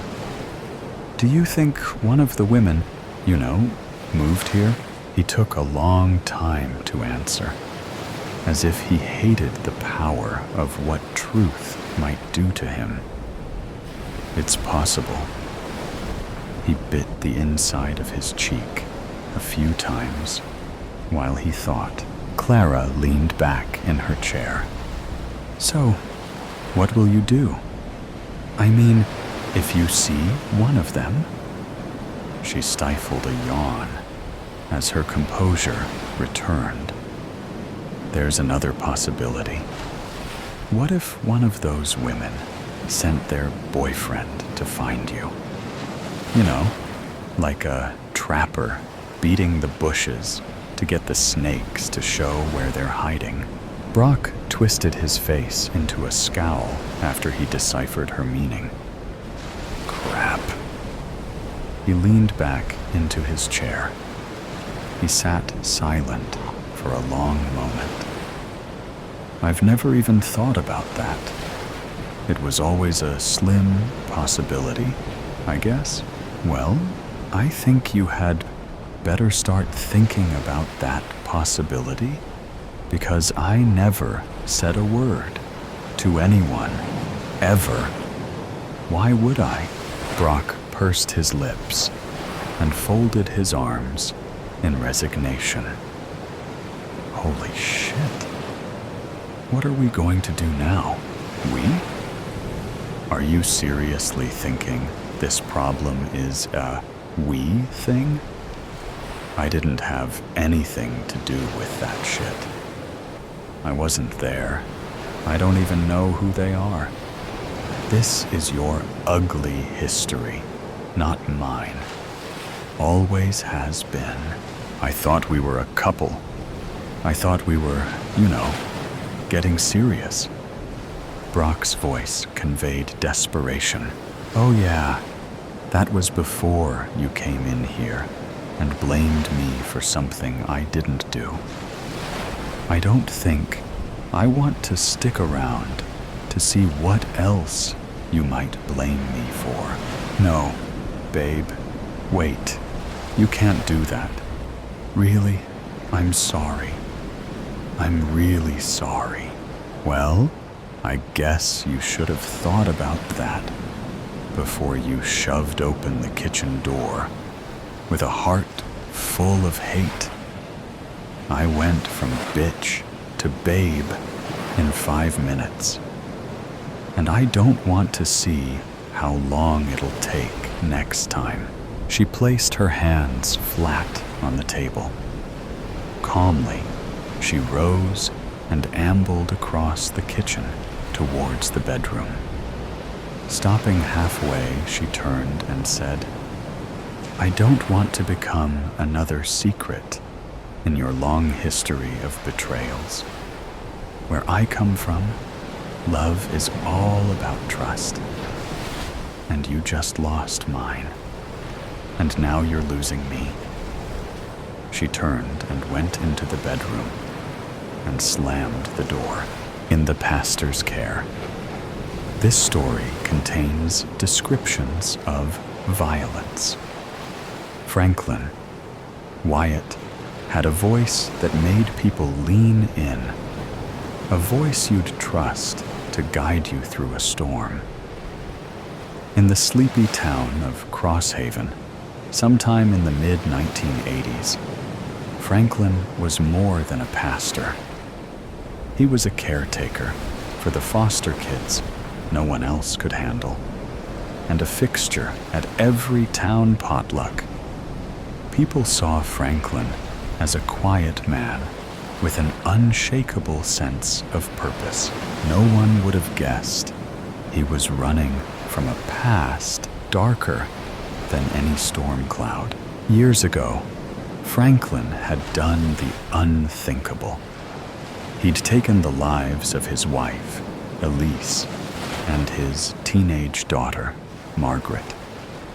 They weren't cruel women, but they were fierce. Too fierce for Franklin's tightly wound idea of what a household should be. Elise never backed down from an argument, and Margaret's quick wit was as sharp as a knife. To Franklin, their defiance wasn't just a challenge. It was a sign of something broken that needed fixing.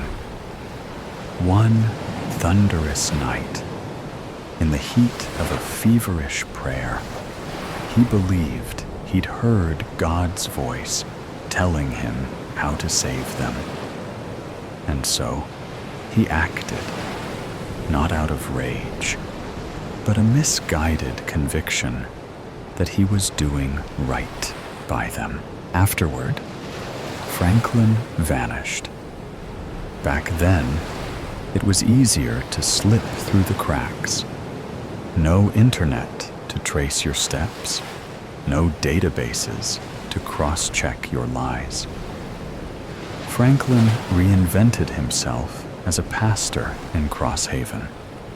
His calm demeanor and willingness to take in troubled teens earned him a reputation as a saint. He never let on that his saintly acts were fueled by guilt so heavy it made his hands shake when he prayed alone at night. On a brisk October morning, Naomi arrived at Franklin's foster home. She was 17, with wild brown hair barely contained in a bun, and eyes that dared you to challenge her. The social worker's file described her as intelligent but confrontational. A girl who'd burned through too many foster homes, Franklin greeted Naomi with his usual warmth, extending a hand. "Welcome home, Naomi," he said. Naomi paused, her gaze sharp before muttering, "Thanks," and brushing past him into the house. Naomi wasn't one to fade into the background. She questioned Franklin's rules, skipped prayer meetings, and made no effort to hide her disdain for his sermons. The other teens adored her. Her wit was magnetic, and her boldness gave them something to admire. But to Franklin, she was a storm waiting to happen.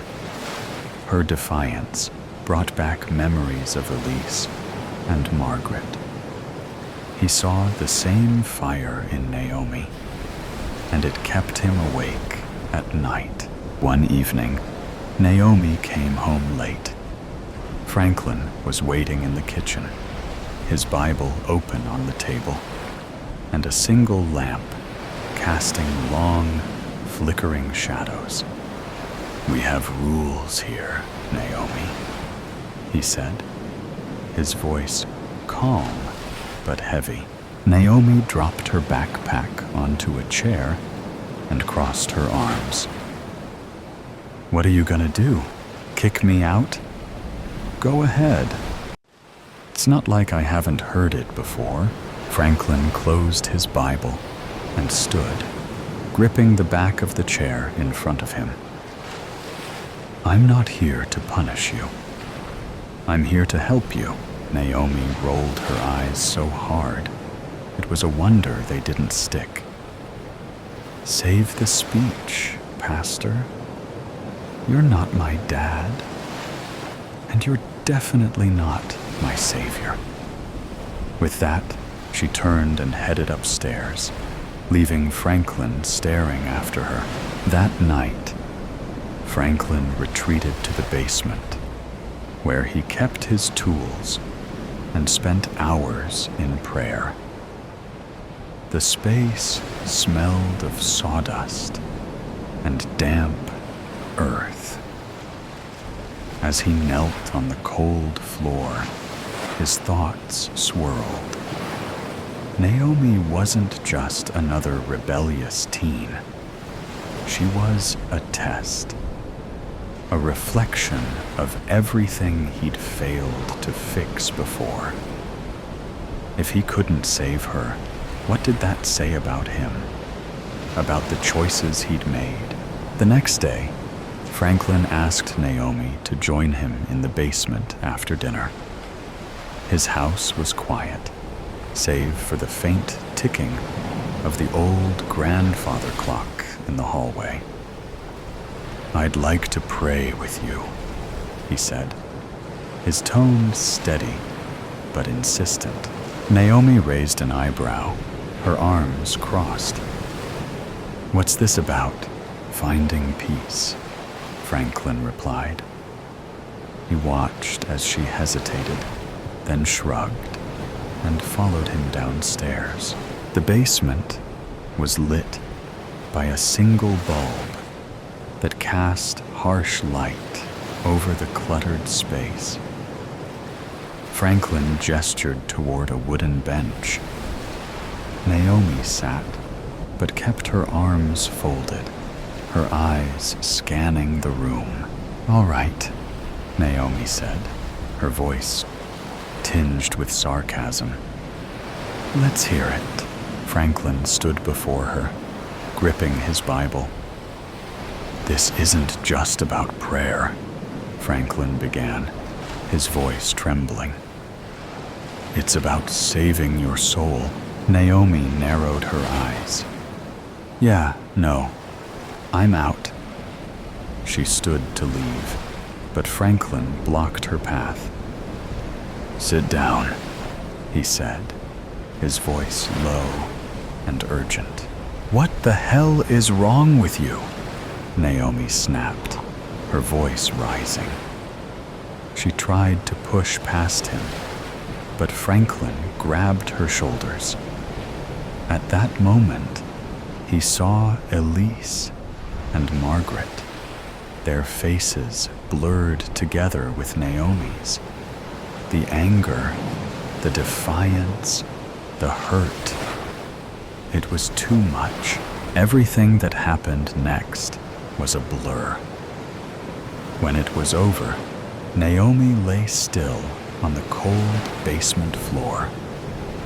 Franklin's hands were shaking, his breath coming in short, ragged gasps.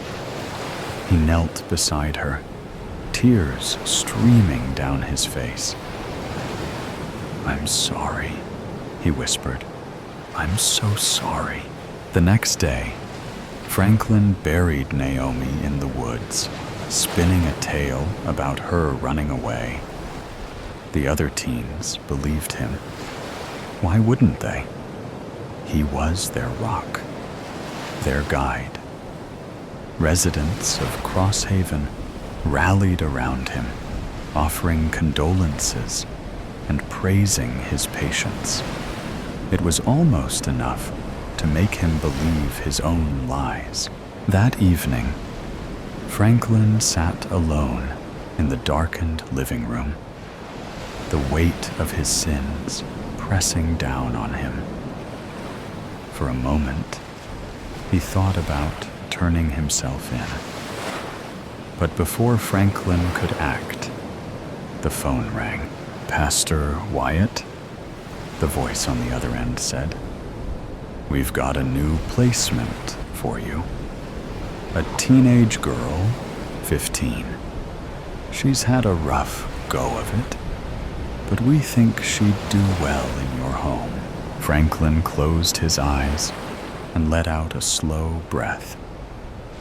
"Of course," he replied. "Send her over."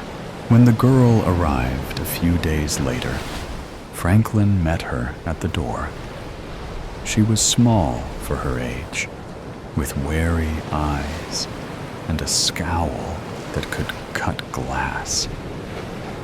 "Welcome home," he said, his voice warm and steady. She didn't respond, just brushed past him into the house as the door clicked shut. Franklin stood in the quiet hallway, his thoughts racing. Maybe this time will be different, he told himself. Maybe this time I'll get it right. The house settled into silence, but Franklin's heart was anything but still. Memory of the future. Ed is looking down the cliff, watching the waves crashing on the beach, same place he was when his baby brother went missing. His parents never spoke of it, like he never had a sibling. It is a summer night. Goes inside for dinner. No one says a word, same as usual. Ed does the dishes. His dad buries himself on the couch in front of the TV, and Mom goes to her room. Another boring evening at the Wallaces. Maybe all the answers to all of our questions are out there in the dark forest. Ed pushes aside a twig from a tree with his left hand to look ahead. It is so dark. He knows he is naked. Why would he? He wonders. It is freezing. Now he is elsewhere, in front of a shed. On the other side, he simply knows there are 3 beings, which could pass off as triplets, all looking the same, except the one in the middle seems to be a female. They are facing the wall that takes to the woods. Their oval heads are almost a triangle with a pointy chin. The nipples of the both males have a pyramidal shape. The females are round. The 3 of them appear to be wearing a silvery overall, orange latex gloves up to their elbows, some work boots. Only those aren't brown or black, but in the same silvery tone. Or are they? Their actual feet. They got only 2 toes, the eyes completely white, no pupils or lids, and pointy ears, like they were elves from a fairy tale. They seem to albinos, the skin so white. They are staring at Ed like the shed was gone. He can also see them clearly. The walls appear invisible. Ed doesn't know what to do. No matter, though, because he suddenly realizes even if he wanted to move or scream or run, he couldn't. They wouldn't let him. Ed is back in bed. Was it a dream? Whatever it was, he can tell inside that shed there was a time machine. A young boy went there every night to build it, so he could get back the girl that ditched him. He was too. A lone one. Ed goes to school like it's any other day. Does not pay attention in classes. He looks out the window and sees the boy that built the time machine. He is a mysterious one, skipping stones at some lake. Back home, Ed is sitting on the grass, next to the cliff, still with those 3 beings on his mind. He wonders who they were and where. Where did they come from? And why? What could they possibly want with him? Ed takes a shower, same as every afternoon, after he is done with his homework. And before they have dinner, he is finished cleaning up, and water is running down his body. He goes to open the curtain to get out, but he opens some kind of vortex. He can see a galaxy light years away. In the middle, a throne with a Nordic woman with her child in her arms. As soon as he looks into the woman's eyes, he's back in his bathroom, all silent at the table, barely looks at his plate during dinner, let alone touching his food. His parents eat and leave, as usual. His thoughts still on that woman and the throne and those 3 beings he saw the other night. Once on his bed, pulls the sheets up to cover his body, and something gets his attention. There is a huge man on the corner, both hands hugging his knees, showing some concern on his face. wearing a robe and sandals, must be at least 13 feet tall, turns around and looks into Ed's eyes. Ed wonders what troubles the giant. The boy that built the time machine pops into both their heads, or into the man's. But Ed can see it clearly, as if he himself was seeing the boy, carrying a box with tools, walking to the shed every night. He must have really loved that girl. Ed is certain he wasn't dreaming when he saw the giant, and neither is he now. The boy has been going to the cemetery in the middle of the night for several weeks, desecrating more than a few graves. Now he's put together a body from parts of some of the corpses he's dug up. And next to the body, he's put a photo of the girl who left him, in the hopes that some part of her essence will enter the empty vessel. As some modern Frankenstein, he intends to give life to the body by means of electricity. Ed sees himself pulling the lever, but before he can find out if it worked, if the body is alive, he appears to jump through time. Now Ed is in 1978, June 6th, almost the 7th, as he looks at his watch and it's 11:50 p.m. The date he sees in a page of a journal flying by, carried out by the wind. He is in a city destroyed by a nuclear war, which never happened. Not in this reality, anyway. Ed sees the boy jumping through time and space once again. What was once a bouquet of flowers rests next to a long-forgotten grave. That is all we can expect in life. When we go, our loved ones will mourn us and cry for some time, recalling memories with us, but not too long. They learn to move on and leave us behind, to forget.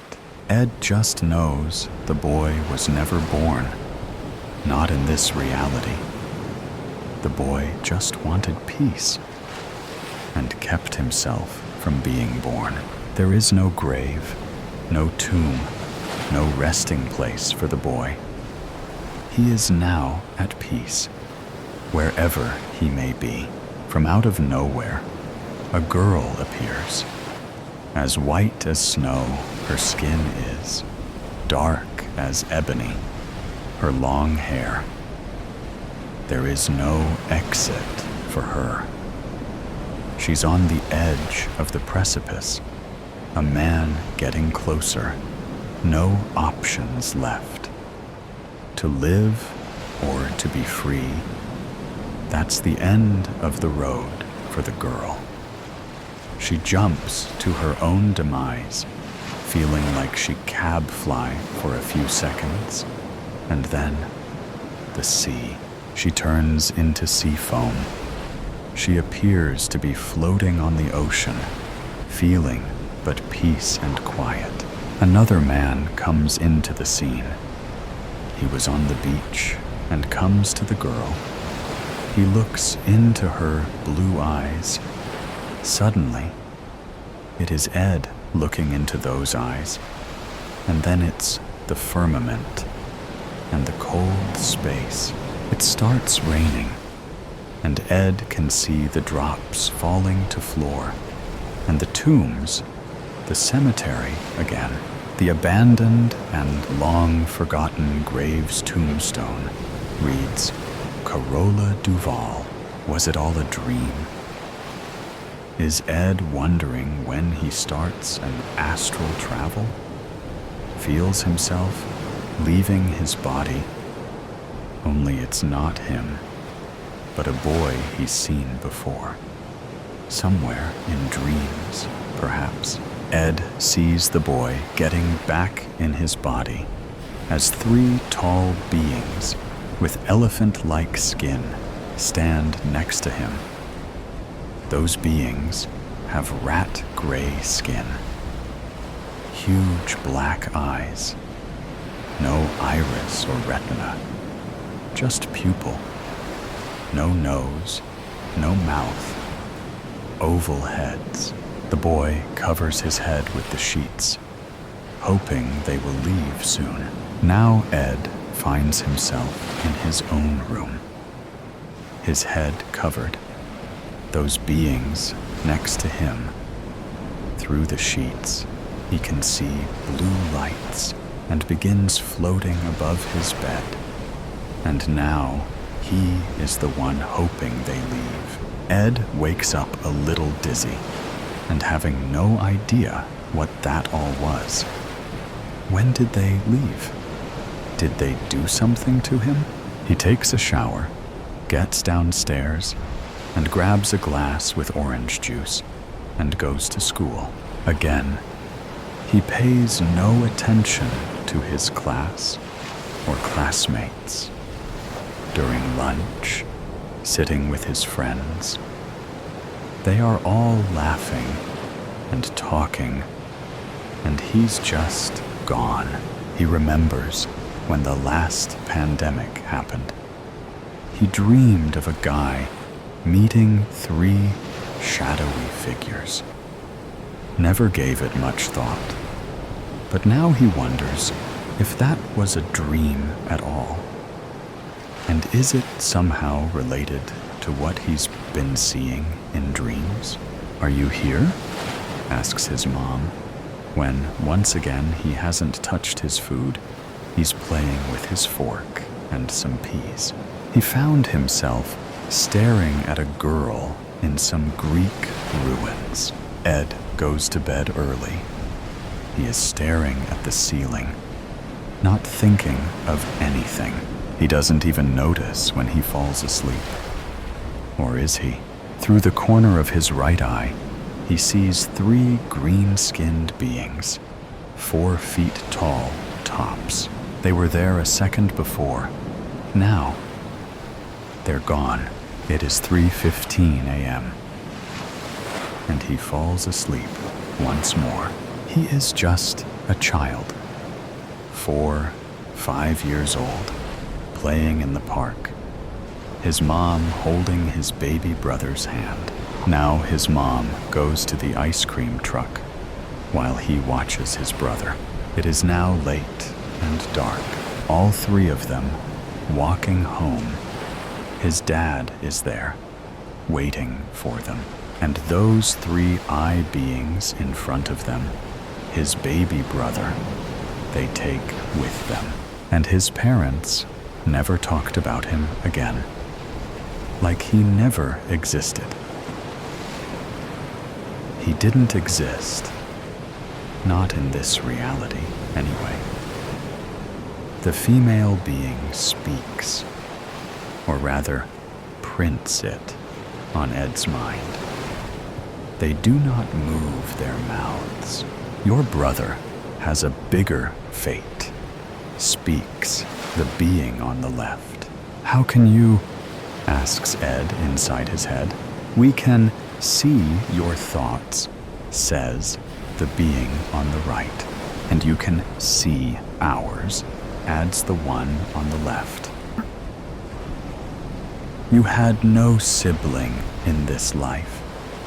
That's a memory of another reality," said the female. And now he's here again, looking down the cliff, watching the waves crashing on the beach. Same place he was when his baby brother went missing. Or at least, that's what Ed would remember. Second fair chance. Second fair chance. Lord Farnsworth, thank you so much for inviting me to dinner. I want to apologize for anything I did to create tension between us and let you know how grateful I am to have this second chance to make a better impression. Well, Sir Fenwick, Be assured, if I didn't cherish my daughter, Charity, so much, you would never get another opportunity to make appeasement. She begged me to reconsider my dismissal of your attentions toward her. She is very taken with you, so you must not be all that horrible. Maybe a little misguided when it comes to how you treat a lady of high standing, such as my beautiful daughter. I found you in a compromising position in the garden at that soiree. Still, she'll be joining us after our before-dinner sherry. I remember you made quite a showing at our fox hunt outing. You set a fine steed and contributed an experienced pair of foxhound to the pack. That proves you've had some culture to your upbringing. Yes, sir. I've been riding since I was a young boy. My friend and business partner, Sir Carlton Winslow, attorney at law, is the one with hound experience. His uncle used to train them. The pair were actually borrowed from a well-known sportsman, Lord Dudley Bragg. Ah, yes. Lord Bragg. The name suits him well. He was interested in courting Countess Diana, my sister-in-law, but she found him to be less than gentlemanly when he deserted her and Charity at the market fair. Matter of fact, that is how they made your acquaintance. Isn't that correct? You arranged for their escort home. Now she has been entertaining your friend, finds him quite attractive and courteous. Exactly, Lord Farnsworth. That's another reason it would be so advantageous for me to be able to court your daughter. We could assure each other to remain honorable. Wouldn't you agree? Or encourage each other's bad behavior. Hey, young man, I haven't forgotten what it was like to be your age, seeking female companionship. I must guard my daughter's reputation, you understand? Of course, your lordship. Wouldn't expect anything less. I assure you, my intentions are honorable. I am deeply in love with her already, and desire only the best for her. I would ask for her hand in marriage immediately, if it found favor in your eyes. But I know our societal norms demand much more formal routines. I can only pray for your approval to make me the happiest lovesick fool in London. My joy would be eternal. I can tell how eager you are, and from her behavior, I suspect she feels the very same about you. I'll give it due consideration. So, I understand you are a solicitor, making your way up in the professional standings. Do you suppose you will be able to support my daughter in the manner to which she is accustomed? I am afraid I have spoiled her, especially since her mother passed. Well, to be forthright, it will take some time to match the heights of your accomplishments. I can only hope she is agreeable to living more meagerly until I am more established. We would be rich in love, though. Unfortunately, love does not pay the bills or trade for niceties. And, ahem, it often leads to more mouths to feed. That would only increase our happiness, sir. I am more than ready to embrace whatever our future together could hold. I would be utterly devastated to walk away from a relationship with her at this point. She is my everything. I hope you understand. I'm beginning to see things your way. If I allow this to continue, we must be proper about it. Wouldn't want you scurrying off to Gretna Green to elope over the anvil, now would we? And Lord forbid, you sneak off to Jersey. That's about as dangerous as it gets. My daughter deserves only the best. Here she comes. Now, come, dear. Thank you for joining us. You look so lovely this evening. That sea foam coloring of your flowing gown brings out the azure of your eyes. You'll have this young man drooling all through dinner. We are ready to go into the dining hall. This way, Sir Fenwick. Yes, you look very becoming as usual, Lady Charity. May I take your arm? And please, call me Riley, sir. Of course. No need to be so formal, with only us present. I'll sit at the head of the table with each of you at my sides. Looks like the soup is already served. Let us begin with grace. Father, all this small talk has been charming, and I hope it has let you get to know Sir Riley better and understand what an upright gentleman he truly is. But could we get to the proverbial elephant in the room, since we are all alone and all adults? Sir Riley, dear? Yes, sir. I have an all-important question to ask of you concerning your vivacious daughter. I would very much like to make her my wife, if she will have me. But I need your blessing. Well, you don't beat about the bush now, do you? I was enjoying our lively discussions and imagining what kind of a son-in-law an aspiring lawyer would make. You seem knowledgeable and versed in a wide range of topics. You would never be a boring dinner guest. I can see by the way you look at and respond to my little girl, you are sincere in your feelings toward her. She mirrors those feelings back to you, sort of feeling like a third wheel between you two. Ha, ha. If I didn't give you my blessing, you two would probably defy me and find a way to be together any way you could, sneaking around behind my back or right under my nose. Am I right? So yes, let's make it official. What do you say? I say I need to get down on my knee and do this properly. My fair lady, Charity, would you do me the honor of becoming my wife? Yes. Oh, yes.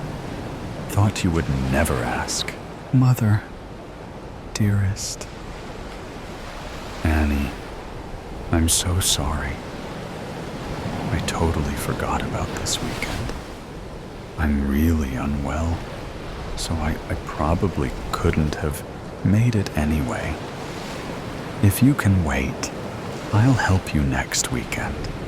I promise. Love you, XXX. My heart sank. Sarah was unreliable, and she does this all the time.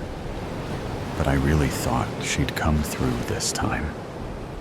I suppose I thought that every time, but this time I was hoping it would be different. I knew deep down that our friendship was slipping away. We both led totally different lives, but I felt it would be quite a shame to let a near 20-year friendship fade into nothing. It was clear where she stood on it, however, as she was putting less and less effort into her lies. Next weekend would turn into next month, and next month would turn into after Christmas. By the time we got round to it, when she had a weekend where she had nothing else to do, my Gran's old house would be commandeered by rats, bugs, and all manner of weeds. It was now going to be a long, lonely 3-hour drive across the country to Newbiggin, and an even lonelier weekend clearing out the house. Part of the reason I'd wanted her to come was that I didn't want to stay there overnight on my own. It was the creepiest place I'd ever been. Every summer up until I turned 14, I was forced to spend 2 weeks there while my parents flew off to some tropical destination for a break. It wasn't until I disappeared the night before I was due to be dropped off that my parents took my complaints seriously. I left them a ransom note stating that I was not in trouble and that I was safe at a friend's house. I informed them that I would return home the next morning at 11, an hour before they were due to leave for the airport. When I returned the following morning, at exactly 11 a.m., my mother was already sat in the passenger seat of the car. As I walked up the drive, my father came out of the front door to meet me. He handed me the house key and an envelope, and looked at me with a sly grin. "Your mother is upset, as you can see. She wants to leave early." He put his hand on my shoulder. "I know you hate going to your Gran's. Quite frankly, I don't blame you. But you're on your own for 2 weeks now, kid. You've got the key. There's 200 quid in there, and that has to last you until we get back. If you starve, then that's on you. And no parties, or I will personally deliver you to your Gran's house and leave you there for a month." He hugged me and kissed me on the head, then got in the car. My mother didn't look at me as they backed off the drive. After a few hours of flicking between podcasts and the radio, I pulled onto the narrow country road that led to the house. It hadn't rained for a few days, but somehow the road was thick with wet mud, and the many potholes that lined it were filled with brown water. I drove carefully along for about 15 minutes until I rounded the last bend and saw the small tree that stretched over the low stone wall of the front garden. As I drove up the driveway, I had to fight every fiber of my being to not reverse out of there and leave the bloody house to rot. Why was I even here? Through some weird sense of loyalty to my mother, a woman that only saw her own mother through proxy, like some old billionaire that can't be bothered to attend board meetings. She had always refused to go to my Gran's house, and also refused to explain to me why. She left as soon as she was able, and moved to the nearest city. Soon after, she met my father, and the rest is history. As far as I could remember, the only time she has been back since was to see my grandfather on his deathbed. Even then, she refused to stay over. I got out of the car and tip-toed my way around more potholes to the large red front door. I pulled out the large brass key I was sent by the lawyers and opened it. It was made from a thick slab of heavy wood. I had to use my shoulder and put all of my weight into it to push it open. Once inside, I struggled to see anything. Dusk was arriving outside, and the windows were so thick with grime that the little daylight that was left was barely getting through. I pulled out my key ring and turned on my small travel torch, when something to the right of me caught the corner of my eye. Something moved. I know it did. The painting above the radiator moved its head. I swear it did. But it couldn't have. Obviously. It's a painting. My hand were tingling, and my heart felt like it was climbing a hill in a spin class. I kept the torch shining on the painting and took a few deep breaths, holding for 4 seconds and then exhaling. The painting did not move, Annie. I made my way down the hallway to the main room. I retraced my childhood steps towards the large lamp in the corner of the room. I would sneak down here in the middle of the night and read all of my grandfather's old books. The only thing I actually wanted from this clear-out was his original copy of the Lord of the Rings trilogy. I would read it every summer. It was the only thing I looked forward to. I found the lamp. I fumbled around with the switch, as my hands were still sweaty. When I eventually got it on, my heart sank. The bookshelf was empty. There is very little dust on the shelves, which means it was recently cleared. As far as I was told, I had the only key, so either I was being lied to or someone had broken in. My only hope was that they were in the cupboard at the bottom. I looked in with my pocket torch and was met with spider webs.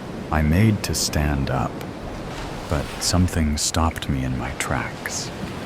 I froze to the spot.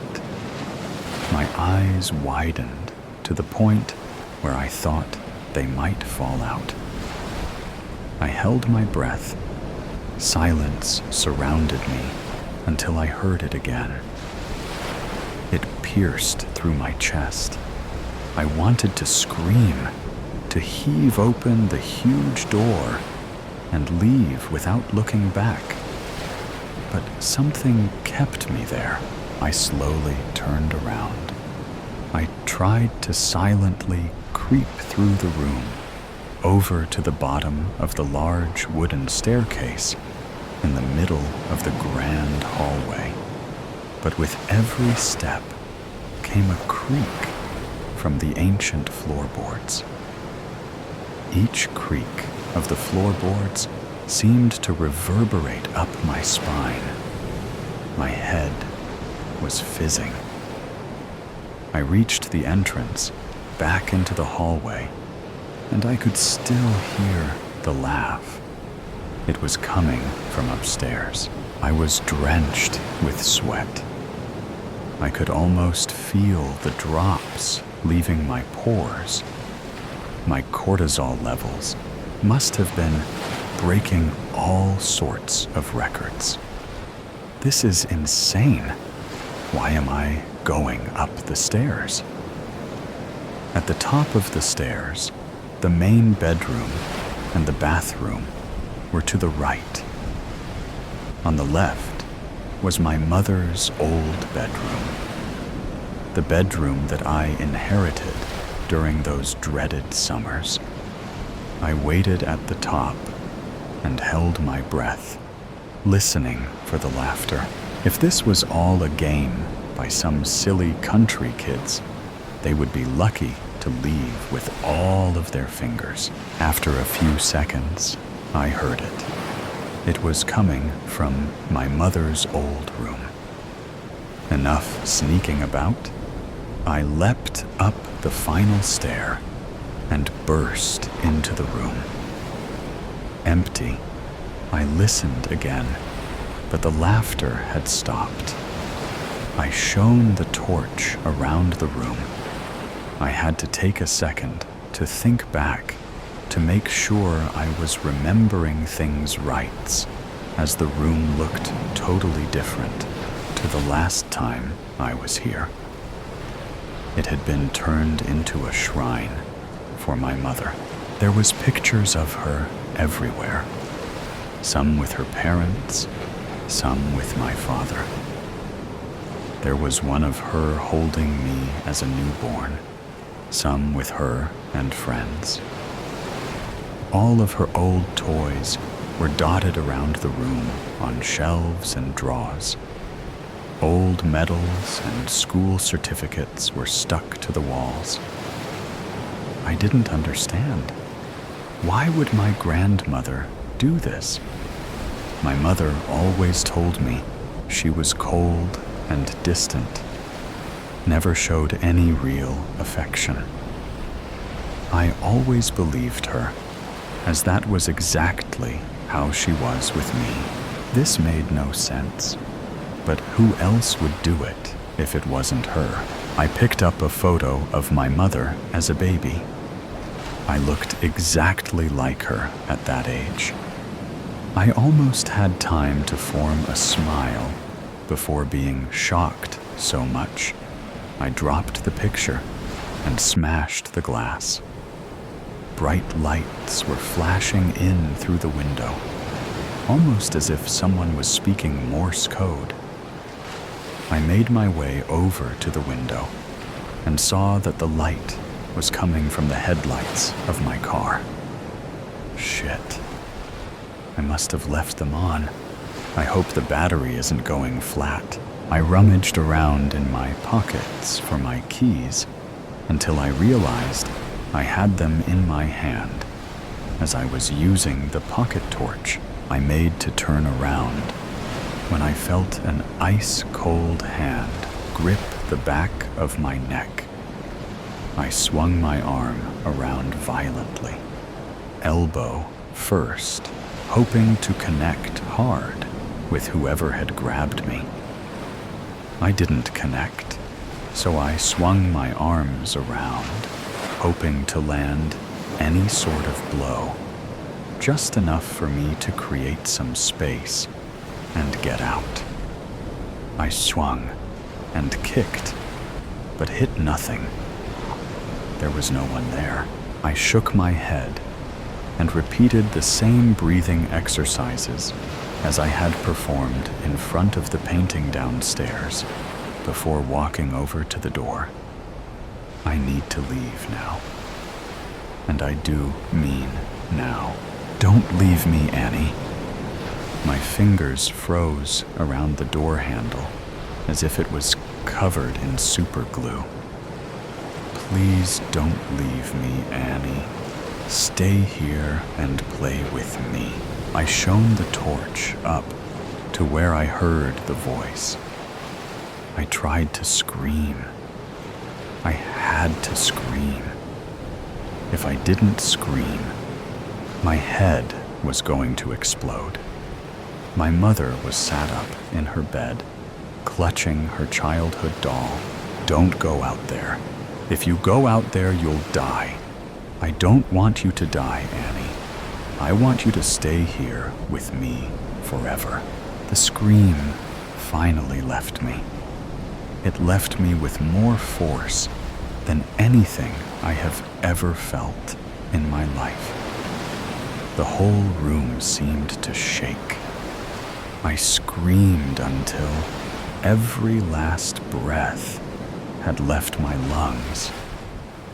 Then I threw open the door so hard, it almost came off. Its hinges. I sprinted down the stairs, jumping down the last 4. I reached the front door.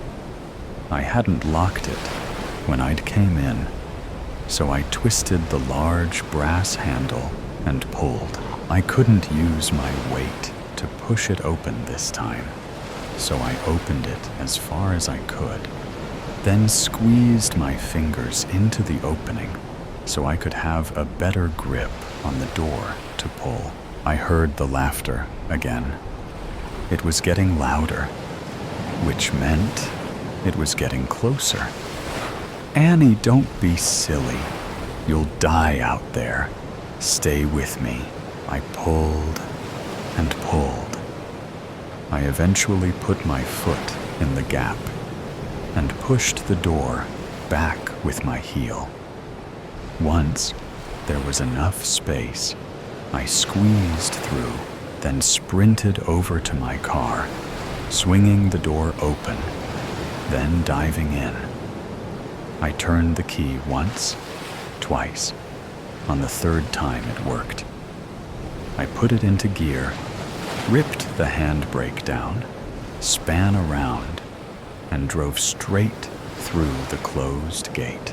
The casualty has been identified as Annie Jones after her car skidded off a country road and collided head-on with a tree. The incident is made even more tragic, as she had been driving back home after visiting her late grandmother's house to deal with her estate due to the tragic deaths of her mother and father the previous year. Our thoughts go out to her close friends and family at the unfortunate time, so today's story has come to an end. Or perhaps it never really ended. There are mysteries still there, questions still unanswered, and sometimes things that seem to only exist in stories can creep into reality in unexpected ways. Are you sure that when you turn off the sound, everything around you will still be normal as before? Or is there something watching you? Either way, always remember that these are just stories, or at least we want to believe that they are. If you like moments of suspense, tension, and breathlessness, don't forget to follow me so you don't miss the next stories. And next time, when you come back, make sure you are ready, because what awaits you may be even scarier than you thought. See you again if you still have the courage to continue listening.